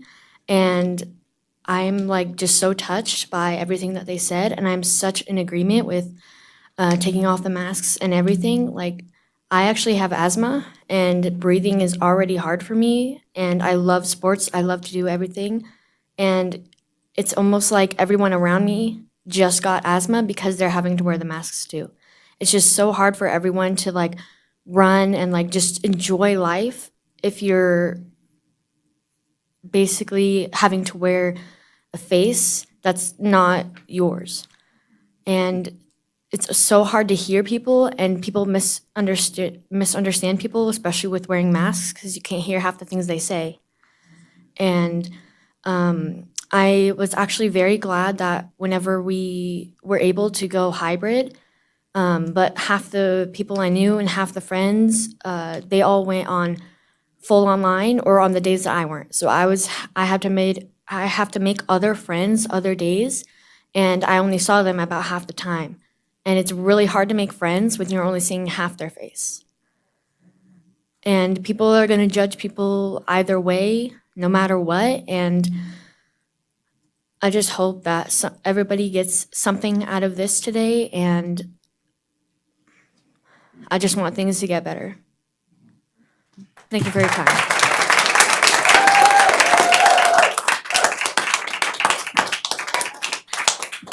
Thank you, Ava. Alice Lloyd. I've been in Carson for 3.5 years. I've raised 5 children. I have 11 grandchildren, 11 great-grandchildren. And I just want you to really think about what you do, because are you an agenda or are you serving your constituents? Thank you.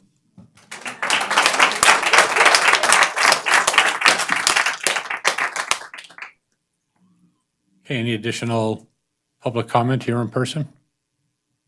Yes, sir.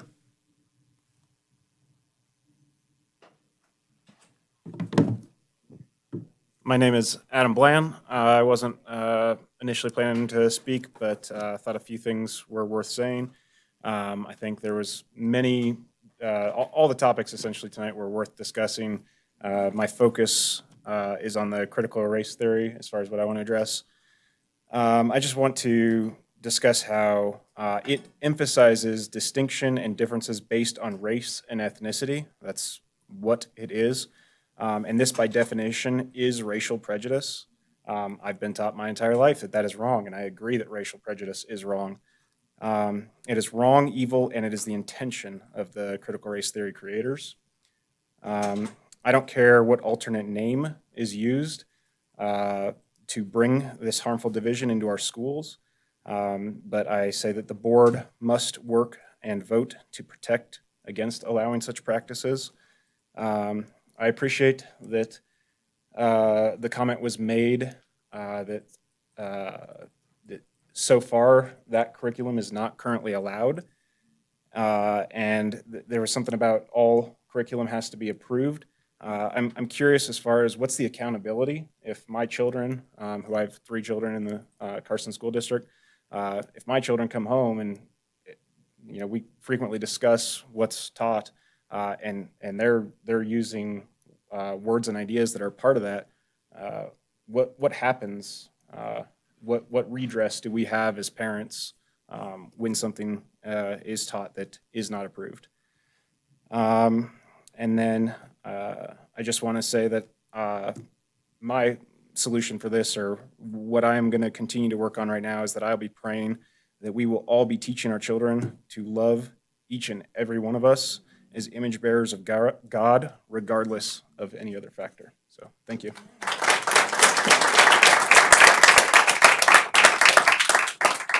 Thank you, Adam. Any additional public comment? Seeing none, do we have any on your end, Renee? Yes, Mr. Casiopo, I had one that was received via email as well. It was also sent to Mr. Stokes and the board. This is from Dr. Hans Massine, who's the proud father of a 5-year-old boy who will be attending kindergarten in the fall. They're very excited for him to take this momentous step and are looking forward to having him in the Carson City School District. Unfortunately, our excitement is seriously shrouded by the prospect of him having to wear a mask to school. I understand that the mask requirements initially came from a lack of understanding about what this virus was and how to combat the spread. Unfortunately, by now, many scientific studies from around the world have conclusively proven that masks do not work in slowing the spread of the virus and are proving to be a physical and emotional health burden on children.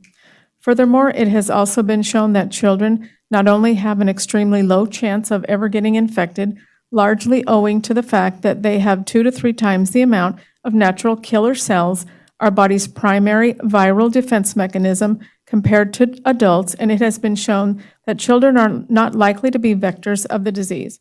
Several studies have actually shown that teachers in classroom settings are less likely to catch the virus than teachers that are not surrounded by children throughout the day. Children act practically as a protective herd for any adult.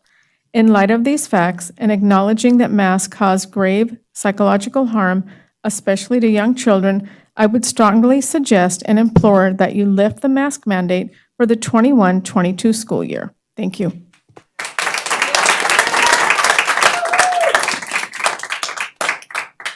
Thank you, Renee. Any additional comments? No, Mr. Casiopo, that's all. Okay, well, I'm at this point going to close public comment, but I thank everybody for their comment. We do take it seriously. I take it serious, and I thank everybody for attending.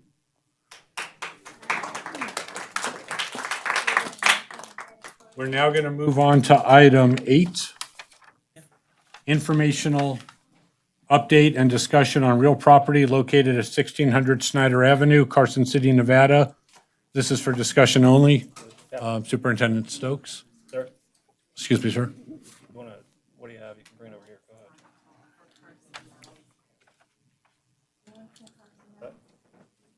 Go ahead. Go ahead, Joe. Okay. Thank you.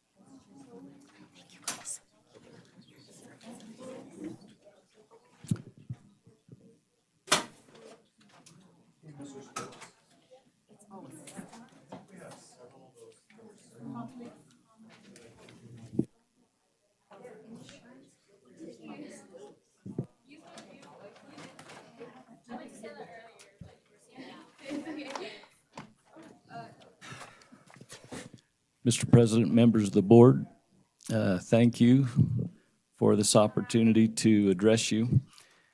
I'd like to begin this discussion, which has to do with a revisiting of the feasibility to consider 1600 Snyder Avenue as a possible purchase and asset to the school district.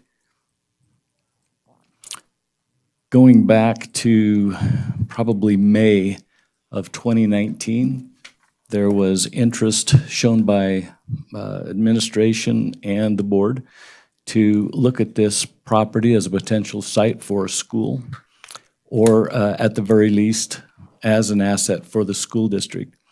As you know, it's a 10-acre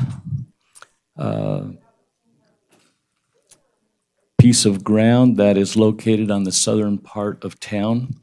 It is made up of 2 large buildings and 2 smaller frame buildings We've had the structure and the site visited and examined by a number of construction experts.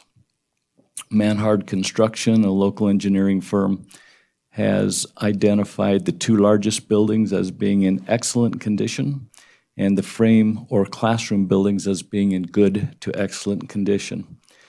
The property has had an appraisal accomplished, and that was done on October 22nd, 2019, and the property was valued at approximately $4.1 million.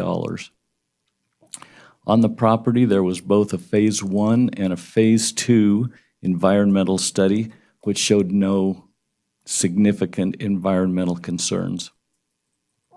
The property was originally owned by the BLM, and it came from an official land patent which had a stipulation that requires that the property remain either as a church or a school, and if an owner were to change it for some other use, that fair market value would need to be paid to the BLM by the purchaser. In May of 2020, the board voted to table further discussion and actions on the property. And just recently, it was suggested that we bring the topic of Snyder Avenue back to the board for discussion. I have a lot of information here regarding the property, and along with many of you who have visited the property, along with staff members that are here tonight, can certainly help to answer questions if you have any regarding the property. So this is an opportunity tonight to speak candidly about the considerations. Just for your information, land values and property in the community are skyrocketing, and in comparison, the property at 1600 Snyder Avenue has about 43,000 square feet of buildings, and we are just getting ready to break ground and go to work on the addition at Eagle Valley Middle School, which is set to build about 20,000 square feet of new classroom space at a price tag of about $14 million. So you can see there's a significant difference between building new versus remodeling a potential property.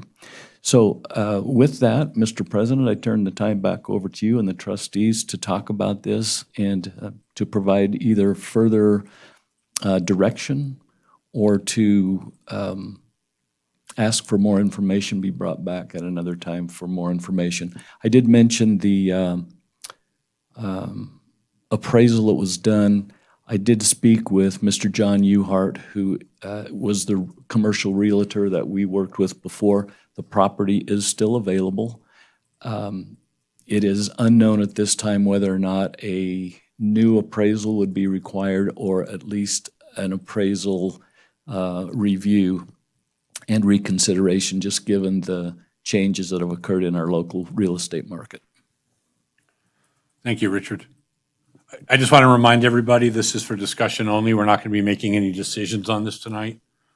But at this point, I'll open it up to the board, and maybe I'll just preface things by saying this is an important topic for us to discuss and potentially consider. There's, like most items, there's pros and cons to everything.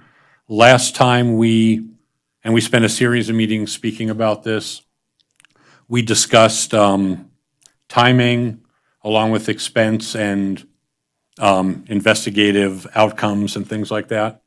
And so with that, I'm just going to go ahead and open it up to the board for discussion on, again, like Superintendent Stokes says, any thoughts, questions, or concerns you might have, so that we can discuss some of those now, or direct Superintendent Stokes and his staff to get back to us with some answers. So if anyone would like to lead us off, I'm open. I see Richard's got his hand on the trigger. I was waiting to see if anybody else wanted to. Go ahead, Richard. Lead us off. All right. In the past, I've been hesitant about this piece of property, the purchase of it, several reasons. We haven't really established what we're going to use it for. Number one, and I'm also concerned about the estimate of the cost to reconvert it to a school. What's that going to cost? I think some of the buildings there may not be usable for a long-term school, so they may have to be possibly torn down and rebuilt.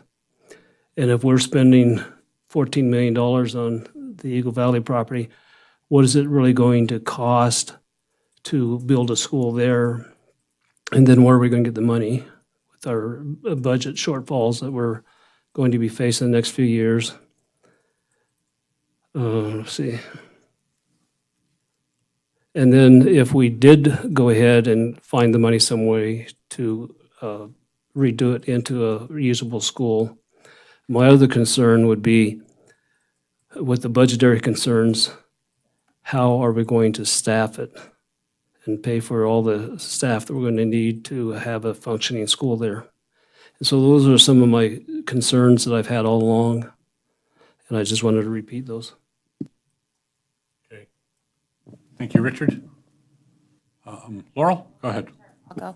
I understand your concerns, and I understand the concerns of we don't know what it will be at this time. Some of the reasons that I would like to pursue this further is because the large building that is on one of the large buildings is in excellent condition and could be used by our district almost immediately for all of our performing arts groups, for concerts, for events that all of the schools participate in. I've even thought it could be used for prom rather than the high school gym, which they spend over a week closing the gym to the students to decorate that for prom.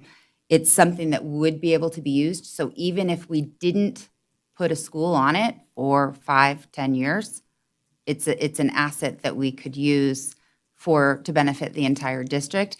And with an appraisal of $4.1 million, the size of that building, which I can't remember the square footage of that large building that is in excellent condition, there's no way we could build it for $4 million and get 10 acres to give us the future opportunity to build a school site there. If we need it. Maybe it's not an elementary school. That was when it was reviewed by the committee. They had a community committee that looked into the property, and that was at that time, which has now been a year and a half or almost 2 years, the recommendation was an elementary school. We may see that we don't have the growth in elementary school, but somewhere down the road, we're going to have growth. 10 acres of property in Carson City are not readily available for us. And at the purchase price, I see it as a long-term investment, but with the added benefit of having a very nice building that could be used for the entire district at this time. Thank you, Laurel. Anybody else? Stacy, did you? Okay. I agree with Laurel. I would be open to re-looking at actually purchasing that property for the future of the district. I think the biggest issue is there's just not property available, and I think this board has an obligation to think about the future. We may all be off of the board by the time it's used as a school, but at least it'll be something that will be there. So I'm open to it. I guess I do share a concern about the upkeep and any, actually, the general fund, I guess, as far as any costs related to the general fund. But certainly, I think the $4 million is affordable right now. Lupe, I'm sorry we passed you up, so. That's okay. It wasn't intentional. So, no, I know it wasn't. So one thing that I want to point out is with the pandemic changing the way that we are offering education to our children, Many of them are going online now. And my thought is, will we really have the need to have a physical facility to be able to utilize it? I mean, I see that many families are choosing online for their children. So will we really have the need for this building?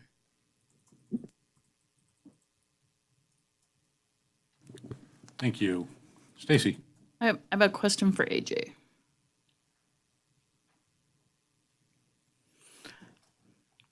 We've had this on our capital projects in our budget. If we took it off, would we still have to bond early for Eagle Valley? Would our bonding schedule stay the same? Would it lessen? Kind of give me a, for instance, some. Sure. Thank you.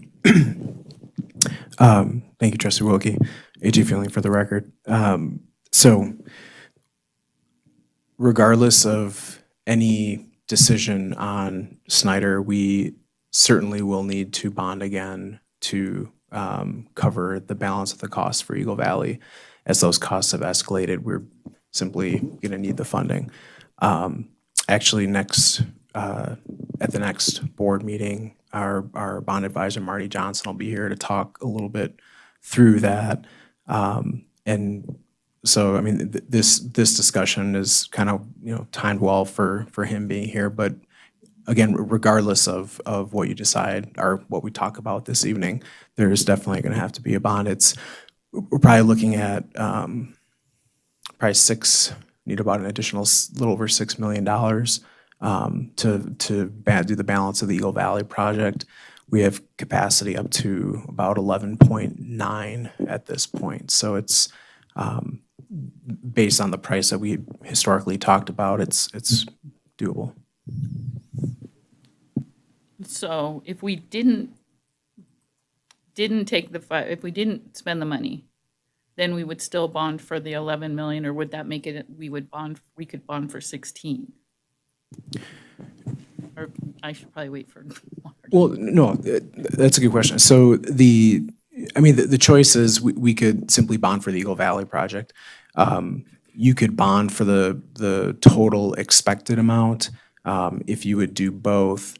And if the board chose not to go through with the Snyder purchase, those funds could be reassigned to other projects. We need to get through our, we're in line to do our facilities master planning process again to put some of those projects on the radar, but there are plenty of maintenance projects around the district that we could use those funds for.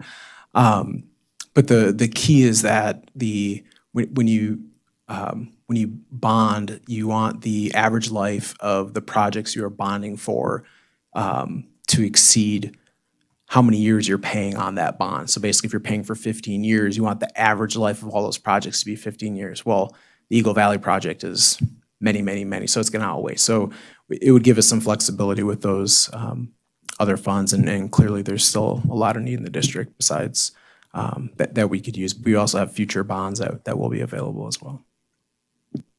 Thank you. So based on that, I think that we've talked about a lot of ways we could use it. We don't know if enrollment will go up because the housing here doesn't really allow for young families with kids. But like Laurel said, that the theater is ready to go right now. It's also close to the Douglas border. So it might be something that we might want to pair with Douglas, like maybe, depending on things go, but a lot of our special ed and special need, the highly serviced ones, there's a need in this area with the rules. If you look at the quads like we've had with the partnership that we've had with COVID, those 4 counties and their needs for special ed, especially the high maintenance one, not maintenance, but high, it's a better word than maintenance. You can tell I'm a handy girl, but need more people that are more experienced, more capable and trained to deal with some of our special needs cases as it is in some of these rules, and there's not the funding for it. So that's kind of a nice location for that, and maybe pooling with another district or two would make that more viable too. And then, like Don said, we're landlocked. There's not a lot of areas for us to even look at. And we're lucky enough with this parcel that you can either be a church or you can be in a school. So it tears out a lot of the competition where the land with all the building that we've had, those builders and stuff wouldn't be eligible to buy stuff like that. So I'd really like to get moving on this if we are or if we aren't, just to get it off the books. Because like AJ said, we have a lot of other maintenance needs. If we're not going to do this, there's a lot of other stuff that we need to start spending this money on so that those fixes don't cost us more in the future. Because as we see, maintenance and building just keep going up, and until we have another recession, that's how it's going to be. So that's why I was glad that Laurel put this on and that we can discuss it again now that we're kind of knowing where we're going with a lot of other stuff. But I think it's something that we need to either decide we're going to do it or decide we're not. Now that we kind of feel for the budget, although that's still kind of up in the air, but better looking. But I would like to keep proceeding on this and get it either on or off. Thank you. Mike?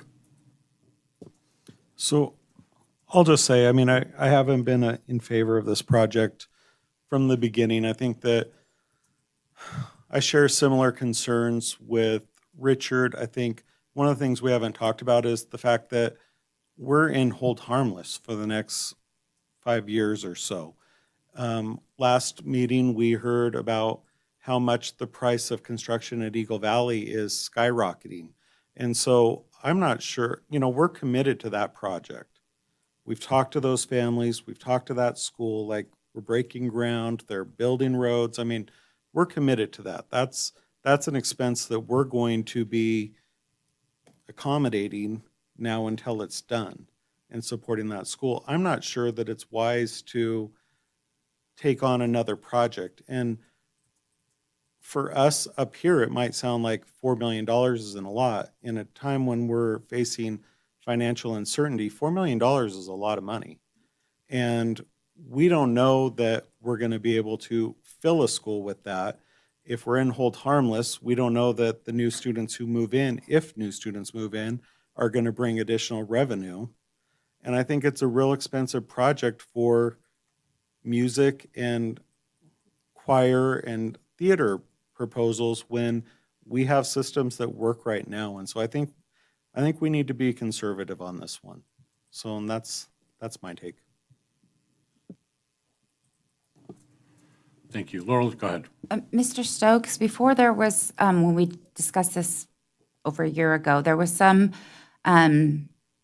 indication that the smaller buildings at that site would be available to be rented out by our district possibly. I think Carson Montessori was one of the schools that was considered. Is that something that may still be an option where we could rent out those buildings and that would also help pay for the expense of the 10 acres?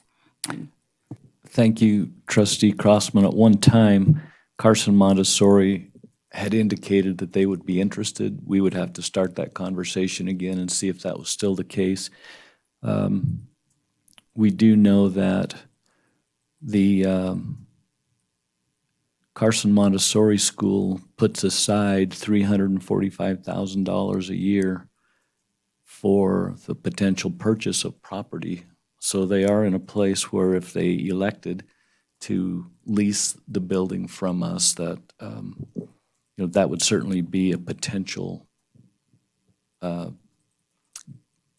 group or organization to start with to see how they felt about the possibilities of renting. Richard. Even if we'd move forward with renting the property, if you bought it, there'd be a lot of renovation that would need to be done before Montessori could actually move into the buildings, right? I mean, they're not really ready to go right now as a school for even a Montessori or any other school, really. There are some things that we would need to work out with them. For example, if we're looking at that large multi-purpose room, or building rather, that particular building would need, if they were to access anything on the second floor, it would need to have an elevator put in, because right now there's no access by elevator to the second floor. Is that the one with the building with the gymnasium and Yes. kitchen in it, not Yes, the sorry. auditorium? Correct. Okay. So this is the building that, as you're driving eastward toward the site, it has the solar panels on it. So it's the longest, it's the oldest building that's on the property. And we also learned from our walkthroughs of the buildings that are made out of, look like residential construction. Those places that were the classroom-type buildings, those do not necessarily have commercial-grade mechanical units, and so there would likely need to be some renovations, or at least a reinspection of that particular part of the properties to see whether or not it would require some renovation. And I believe the kitchen would need to be remodeled also, right? The kitchen is not necessarily up to commercial standards. And then also, I'd just like to maybe explore on the big auditorium, I guess what we're considering the auditorium. That's really not set up as you would a regular theater, right? Because it's got the flat floor, flat stage. So in reality, to make that very useful, there'd have to be some modification to that, either the stage or the floor, right? And I know that probably Trustee Varner comes from who you might be speaking with. For example, I think it's very turnkey for a number of things. For example, I mean, it was obviously worked as a church prior to our interest in this particular area. And even since then, we have leased space at Carson Middle School for that same church group. And so I think it would be actually fairly easy in a lot of different ways to actually open that building up as a revenue source. I think it might take a little time, but to the purist, yes, it probably would. I think we heard from some of our music teachers that without the inclined seating area, it would not be the best type of venue for theater. So we would, if we wanted to modify that in some way, you know, we were, Renee and I were looking at a very old photograph of Piper's Opera House, and I recently had a chance to walk through that, and interestingly, the stage is actually inclined from the front of the stage to the back part of the stage, so you didn't have to actually have the floor being inclined, because the actors were actually on an inclined stage so that they could not be upstaged or so they could see each other. I also just wanted to let you know that I have been in the district long enough that I recall a prior time when we were trying to decide where the 2010 bond would actually go, how that money would be used. And the second runner-up vote for those dollars, for those bond dollars, was the Performing Arts Center.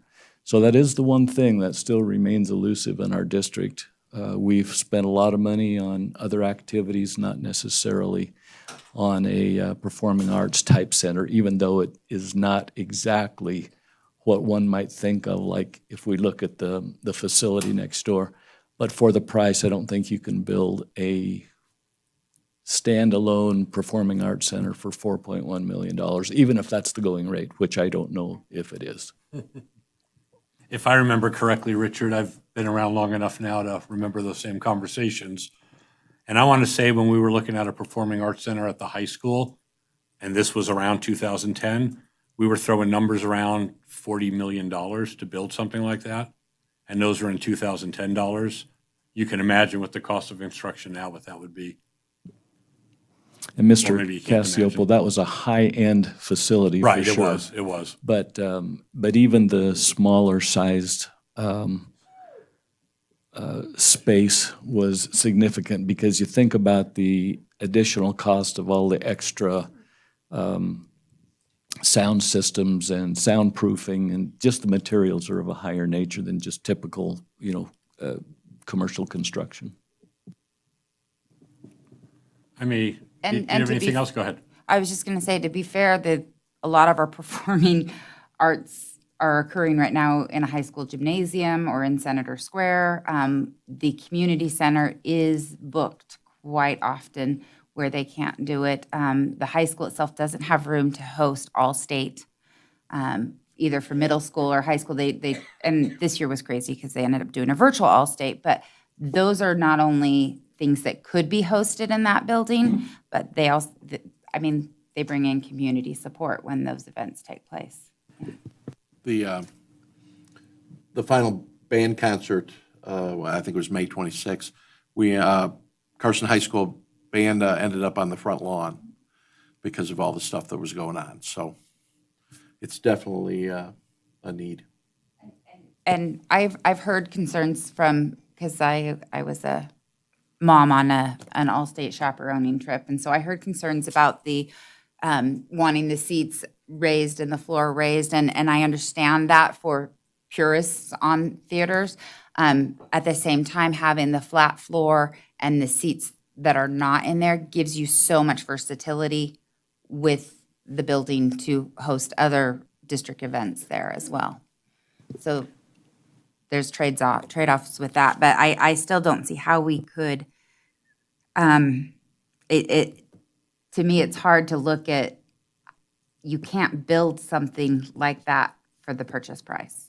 And that, and it is ready to go for us so that's where I'm looking at it as a good thing. On that same strain, though, you have to remember, and Joe will tell you from being on Parks and Rec, that auditorium loses money. It loses about $400,000 a year. A lot of that is because we use it for free. But And there was talk at our last joint meeting with the city wanting to charge us for using it. So Well, and I think, I just want to point out, but it doesn't sound like it is turnkey. We're going to have to do renovations, and those prices are, every day, it sounds like they're tripling or quadrupling. I mean, we don't know where inflation's going to take us, and that's, I think, one of the things we have to be careful of. If we're just going to pay $4 million and then let something sit there for 10 years because we're not going to get any substantial revenue increases from the state, I think that's something to think about. That's $4 million that could go into our current facilities and support our students and schools. And it can go into other facilities, but the capital money can't go to pay staffing costs. right, So I just want to make but sure I that was anyone saying was- our other facilities have great need also, and we're going to need to pay to upkeep those buildings also. So I'm not insinuating we would use that for pay, but I think that if you think about it in this sense, if you're going to build a new school, you're going to have to hire new employees, which is going to mean we're going to need to have the revenue to pay those teachers and administrators and staff, and that's going to be a huge expense on top of renovations. So I think we need to really think about this before we commit ourselves, because it's going to be a substantial price tag either way. Yeah, I'll chime in a little bit now. Did anybody else have anything to add? My thought is, I think it has some interesting opportunities. Certainly, I'm a parent of a performing arts student. My daughter has danced for, let's just say I'm surprised I still have a wallet, but she's been dancing for a very long time. I love the performing arts. I think musical theater, dance, and all the arts are very important. I support them. I tend to lean conservative on this, in that it's still a large unknown what our expenses are going to be. We're talking about a hold harmless that could last 5 years, meaning the state's going to set a cap, and correct me if I'm misstating it, AJ, I don't mean to, but basically, in layman's terms, we might see kind of a cap where we're going to get a certain amount of money, Maybe it winds up being a little more than we have now, maybe it winds up being a little bit less, and that's gonna stay probably steady for a while. But our normal expenses, utilities, salary increases, insurance increases, those are gonna continue to go up. So we have an uphill climb in front of us financially. Probably and I think this site is worth talking about some more. But I think we've paid for some studies on it already. And at very minimum, we're gonna probably have to potentially pay for some of the same studies, or at least say getting a letter from a professional that says, I stand behind my report back then. I don't know that we've spoken to the city yet about what we're gonna have to do through them as far as permitting, but I'm assuming might go through a special use permit, which is gonna involve public comment and things like that. It's gonna most certainly require a traffic study, especially if we're talking about like a joint use with the city, with Douglas County, things like that, where we have the potential to bring more traffic to the area. And I know we can justify, well, we were bringing more traffic to the area back when it was a church, but that was then, this was now. I can tell you in my day job, the city, to their credit, they have to revisit these things, and they have to maybe now ask for things that they either didn't ask for or weren't able to get before. So I can see some new requirements of that property being imposed upon us, and we don't know what those are gonna be yet. Whether we use it for a school, whether we lease it out to somebody else, I agree, there's gonna be some expense. At very minimum, we have to make some improvements and do some upkeep. So I don't want to beat it down. I think I still want to have some conversations about this. Stacy, to your comment, I don't want to just go in circles and get nowhere, but I don't know that I want to let it go away. But personally, I don't know that we're ready financially to take on another property.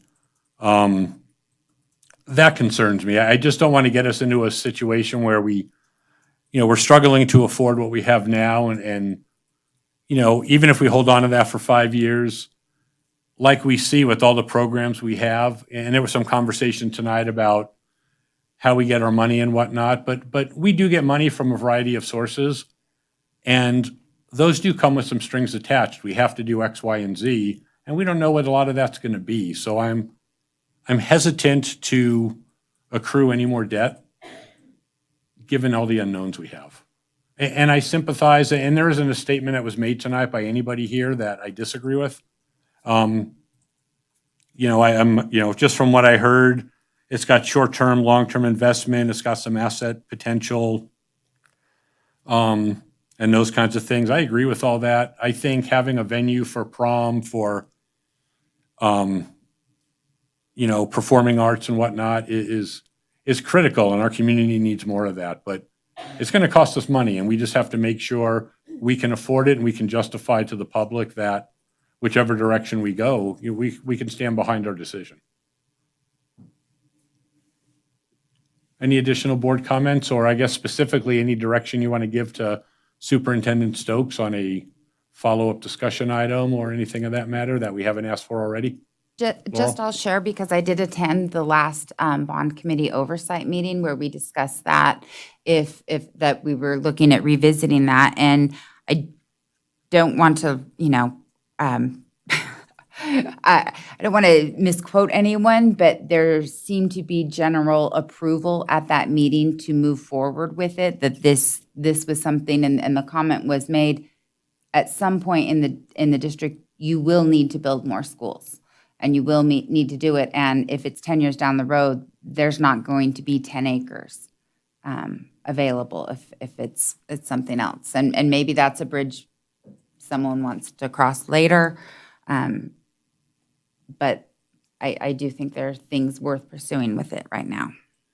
No, and I appreciate that. And I do want to, and Richard could speak to this better than I can. The school district does own other land in the community. There's I don't want to call it an agreement, but there's a 10-acre piece over by the high school. And granted, if we did anything with a bare piece of land, it comes at a high cost. I guess personally, what I'd like to, if we bring this back to the board, Richard, I'd like to, and maybe it's more of a question for AJ, look at for you guys to consider presenting a couple of scenarios.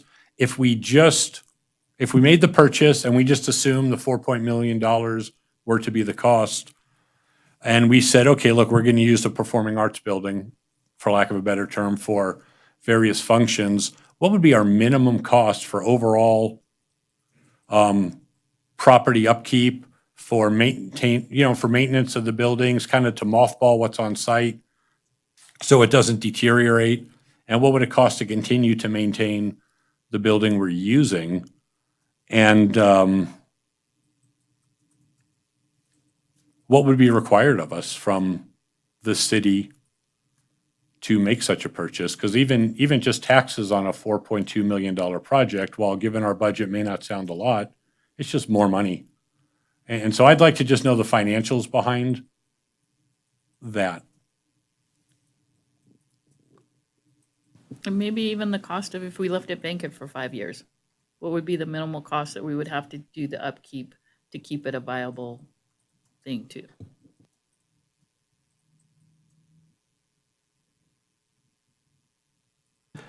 Did they fix the water damage that occurred? Thank you, Mr. Varner. When I spoke with Mr. Uhart, he explained that the owner went in and repaired the damage and fixed the leak. So it is back in sellable condition from his perspective. And unless there's any other comments, I would just like to extend a thanks to Mr. Uhart. He's been he's acted very professional on this. He's come to our board meetings. He's provided us some information. He coordinated with the owner. I believe he coordinated with the owner to allow us access to the building back when we had staff and the public tour the facility. And so I just want to publicly thank him for all he's done so far. Any additional board comments? Seeing none? Thank you, Richard. We're going to move on to item 9, discussion and possible action to adopt 2 resolutions dissolving Special Revenue Fund 279, full-day, year-round kindergarten fund, and creating a Special Revenue Fund 279, Student Activity Fund in accordance with Governmental Accounting Standards Board, acronym GASB 84, and the Nevada Department of Education. This is for possible action, and we have Andrew Fueling presenting. Thank you, President Cassioppo. So back in 2017, the Government Accounting Standards Board, GASB, issued Statement 84.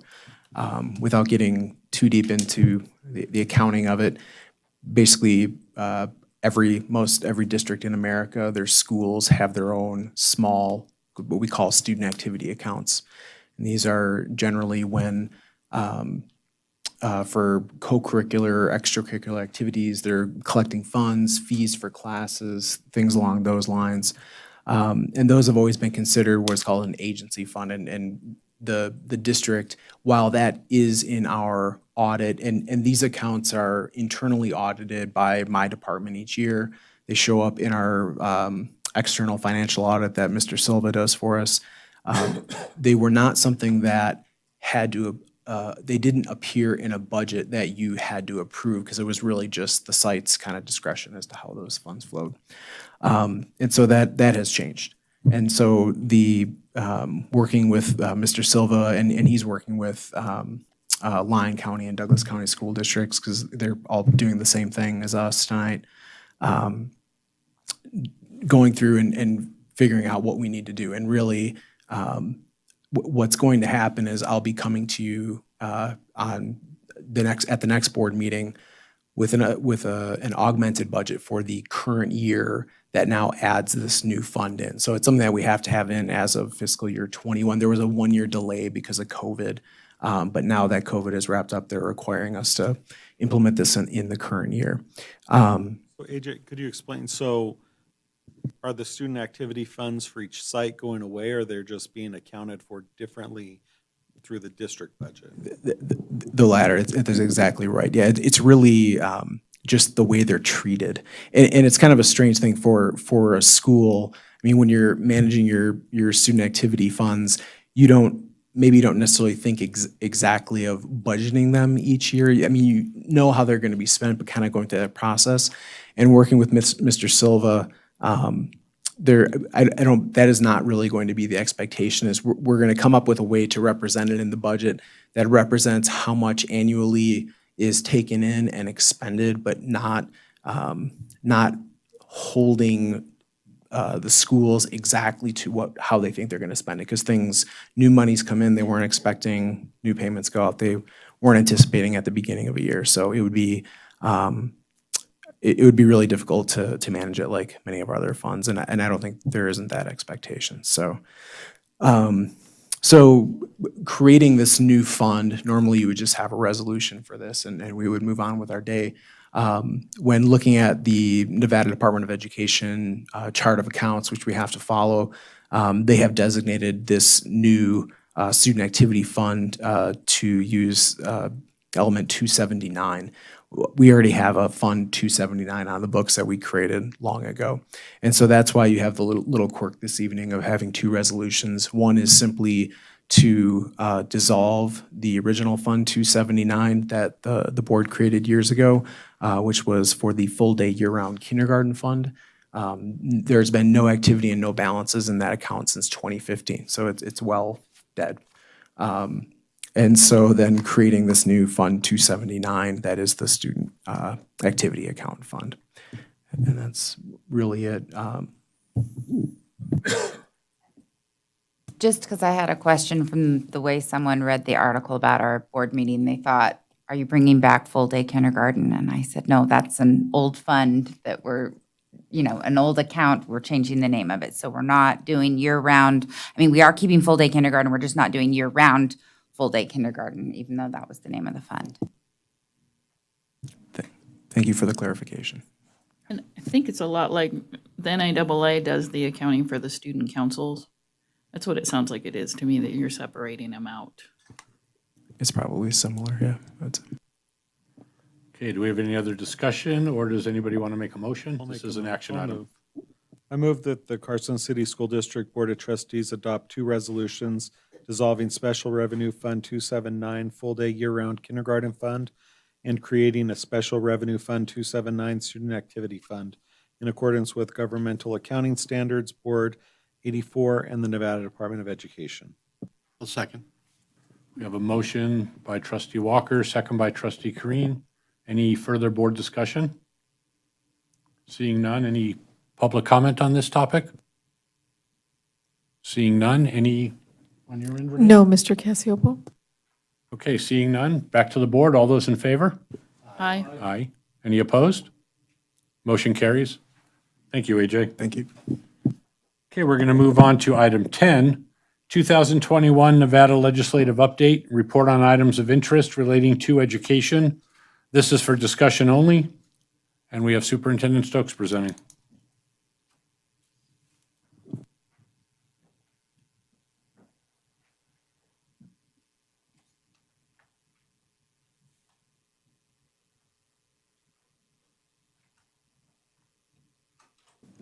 Thank you, President Cassiopo, members of the board. Richard Stokes for the record. The legislative session has come to a close. The governor still has a few days by which to consider bills that were passed late in the session.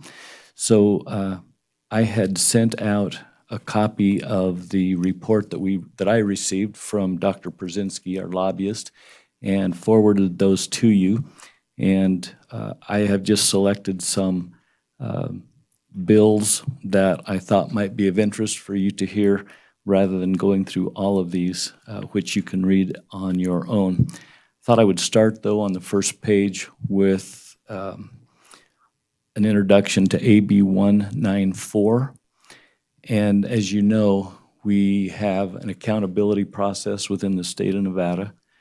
And this particular bill modified parts of the accountability process as stated in this update. There's an expectation for the school district to develop a plan, and use the plan for restorative justice processes and progressive student discipline to be included in the accountability report. So there'll be an additional layer of reporting that will be expected in our annual accountability report. It also requires the Board of Trustees to adopt a policy to appeal the suspension or expulsion of a student. I don't see that as being a hard process for us because we already have that written into our current student discipline policy and regulation. I also thought it would be interesting to say a few words about AB 235. This bill requires the school district to educate pupils and parents on completing the FAFSA and also on the Nevada College Kickstart program. That's the program where the treasurer's office in the state of Nevada actually provides a $50 kickstart amount for families just starting their schooling experience in kindergarten. And so it allows for parents to put money towards a student's college education. And a lot of people don't know about that. And so this bill focuses some light on both programs. I think Carson High School really does a terrific job in helping students and families fill out the FAFSA. This bill, however, adds some additional responsibilities to the district. It requires the district to report to the state treasurer the number of pupils or parents or guardians of pupils who attend that FAFSA informational event, the number of pupils who did not attend but otherwise received assistance from the school, the number of pupils who completed the FAFSA, and if known, the number of pupils who were offered financial aid and who accepted it and or turned it down. So there's, again, some added responsibility for recording and reporting information based on this particular bill. So, Mr. Stokes, do our counselors typically get information if a student is offered and whether or not they accept it? Is that? What we do have, Trustee Walker, is knowledge of the students who have applied for certain scholarship types, but I don't know how they would know some of these other pieces of information. So fortunately, it does identify in the bill that this information should be recorded if it's known. Yeah, I know. All right. Interestingly, SB 102 changes some wording with regard to when students should start school. Existing law requires a child to be 5 years of age on or before September 30th to be admitted to kindergarten, and so on. The new language in the bill changes the date from September 30th to the first day of school. So I don't know, until we actually experience this, I don't know if this is going to be a hardship for families. It actually goes into effect with this new timeline for the school year 2022-2023.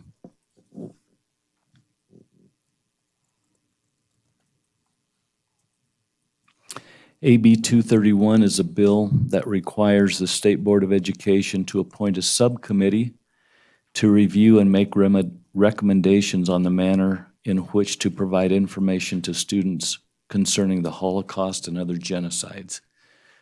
Earlier in the session, this was a bill that would have been put into law originally for the immediate coming school year, but this bill asks for a subcommittee to be recommended.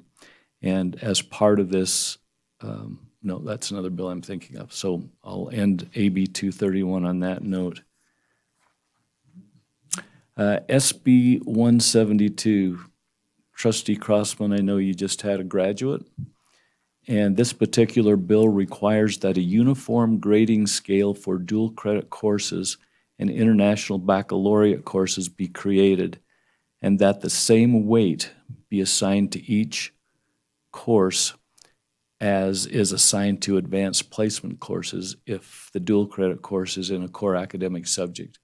So in other words, it could change a lot. Yeah. So right now, there's a little difference in the weightings for college courses, AP courses, and also for our AP courses.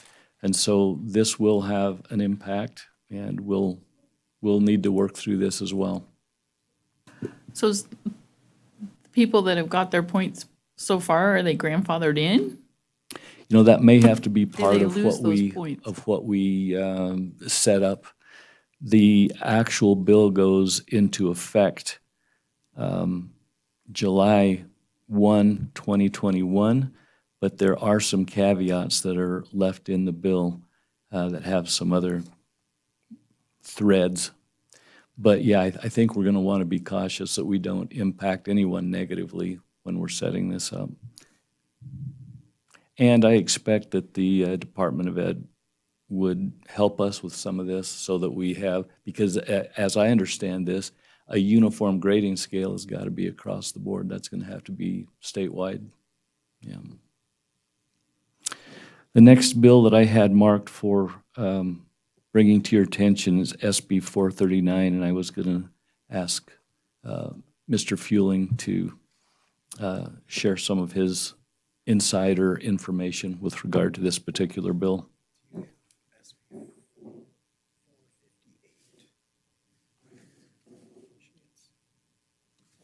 No, that hasn't come through yet.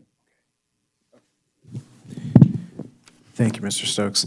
I'm actually going to quickly speak to three bills that have some impact on funding, and the one that Mr. Stokes was just about to get into, Senate Bill 439, that effectively is the revised SB 543 from the prior session. So that is the new pupil-centered funding plan bill.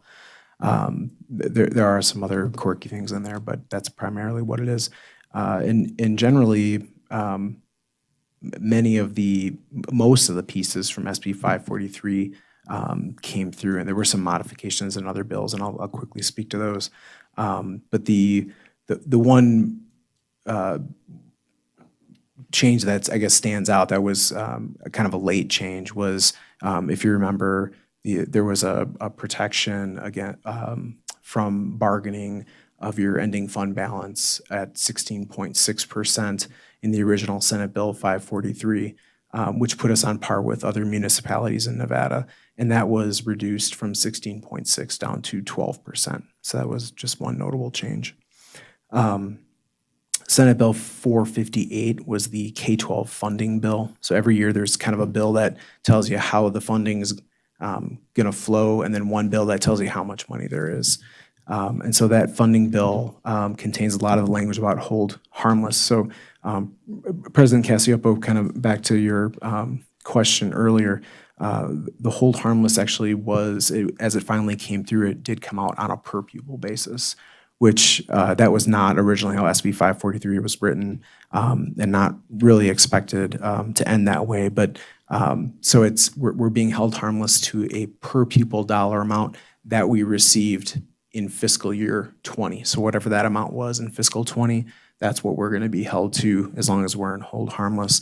And actually, it's not exactly that number. They shaved a little bit off of it. So the language they use is it's reasonably similar to that per pupil number, but it's like 0.6%, so it's not that significant.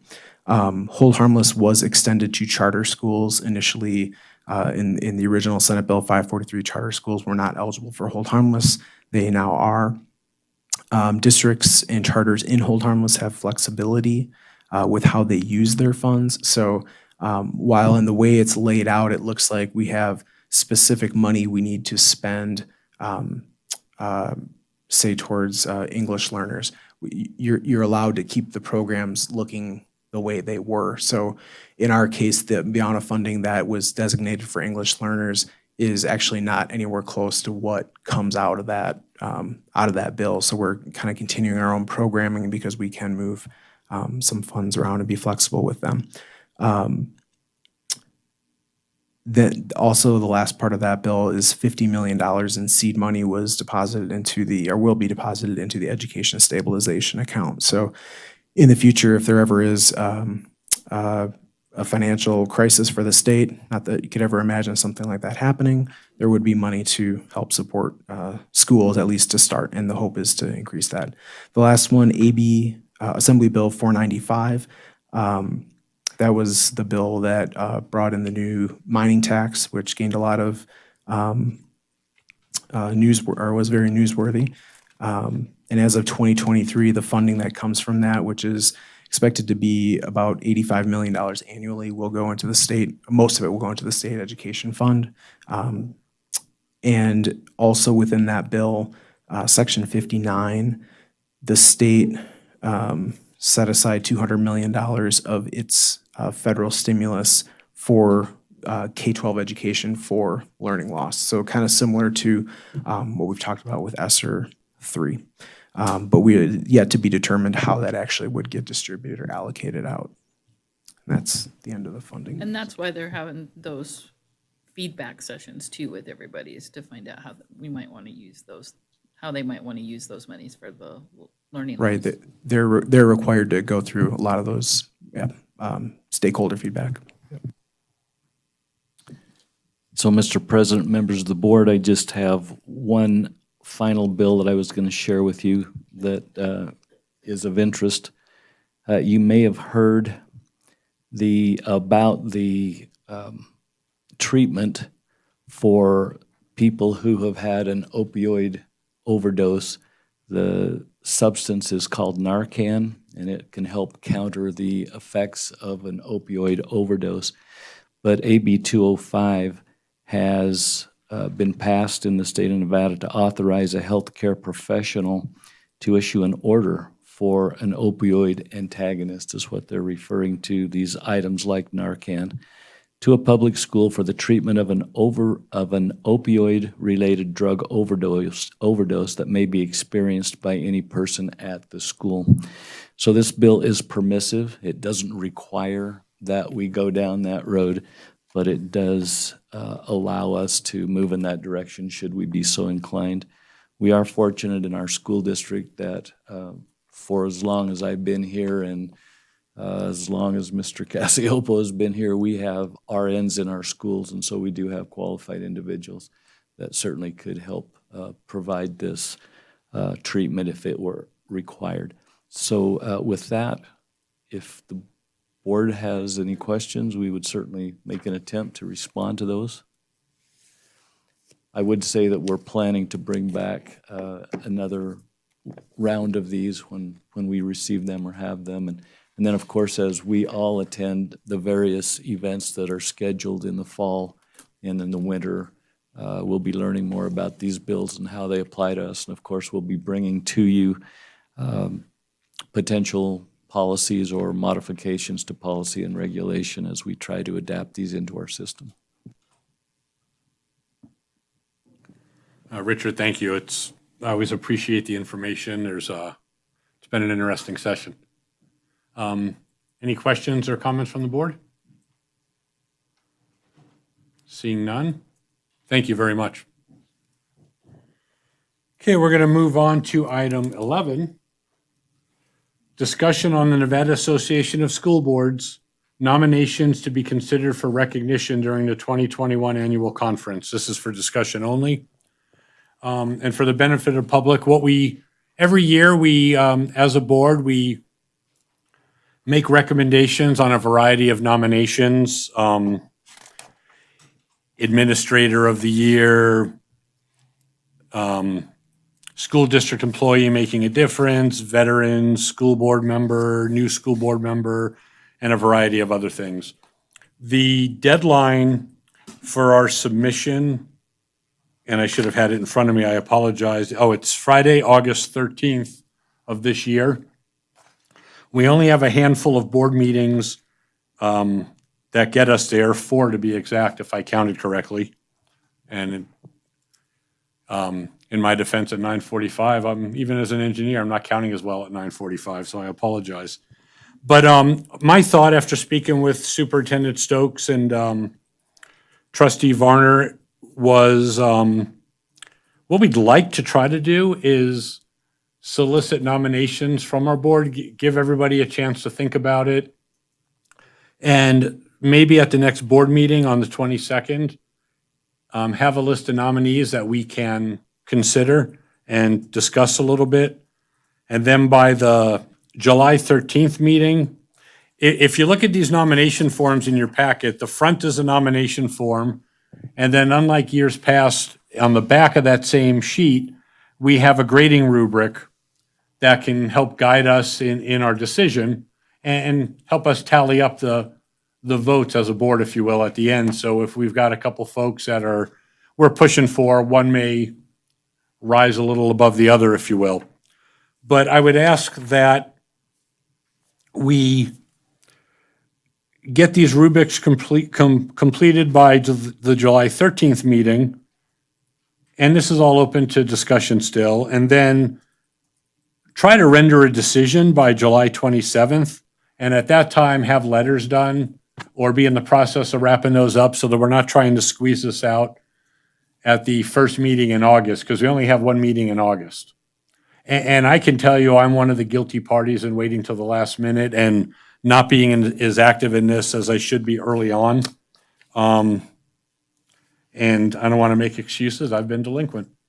And anyway, I'll just open it up to the board right now since this is for discussion only. If anybody thinks that's a valid time frame or thinks maybe we need to stretch it out a little farther. We only have till the 13th of August, so. I think it's a good timeline. I think that we're always ambitious, and then it takes time to write those letters and coordinate with Mr. Stokes and Renee and other people in the district. So I think that probably all of us need to be a little bit more involved than in the years past, because there's a couple of us that I know kind of pick up the slack at the end. So it'd be nice if everybody was doing a little bit. Yeah.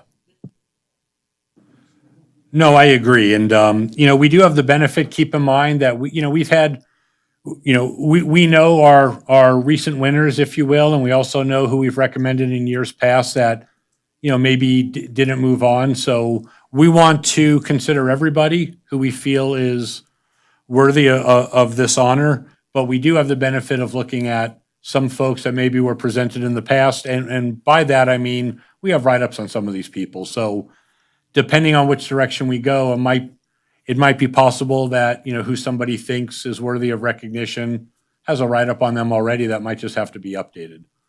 But I do want to just remind everybody, we want to keep this open to everybody. It is certainly not a given that if you were nominated before, you'd be nominated again. But so we do have some work cut out for us, and I just ask that everybody, myself included, get on this and let's get some names submitted by the June 22nd meeting. And we'll see, we'll track things accordingly from there. And maybe if there's any public out there that has somebody that did something outstanding, because we're not in the schools as much as we should be, to know that they feel free to solicit us too, to give us some ideas. Yeah, that's a good point. I'll say our doors are open, but our emails, or if you see us in the stores, if you've got some thoughts on it, please let one of us know. And we're happy to bring that forward. Mike. So I guess I would just say one thing for Mr. Stokes. We're probably going to nominate you for Superintendent of the Year, so there's no fighting it. Oh, it's not even in there anymore? See, you missed your chance, Mr. Stokes, We were being humble last year. So get your acceptance speech ready. They changed it to, if I read it right, you guys changed it to the governance thing, so that's only the superintendent, and so there is no school board of the year, and there's no superintendent of the years. Oh, somebody did. That was the awards committee. I wasn't part of that change. Oh, that's right, that's the immediate, that's Bridget. That's Bridget. So that's a good point. I mean, I guess step one is let's read through this and make sure we understand what the categories are. And then the other thing, if you see anything on the rubric that we should change, let me know, because that was my committee 2 years ago that put together a rubric, so. No, I appreciate that. Any other comments from the board? If not, I look forward to seeing who we present this next, or who we bring forward on our next board meeting. Thank you, everybody. Mr. President, I would just add one thought here. Yes, sir. If you want to give me a call, if you're working on this at home and have a name or are looking for a name, I certainly would be happy to be a conduit or somebody to bounce names off that I might be aware of people who have done extraordinary things this year. And Mr. Walker, we can still say no. Mr. President, may I ask a quick question, please, with regards to the June 22nd meeting? Yes.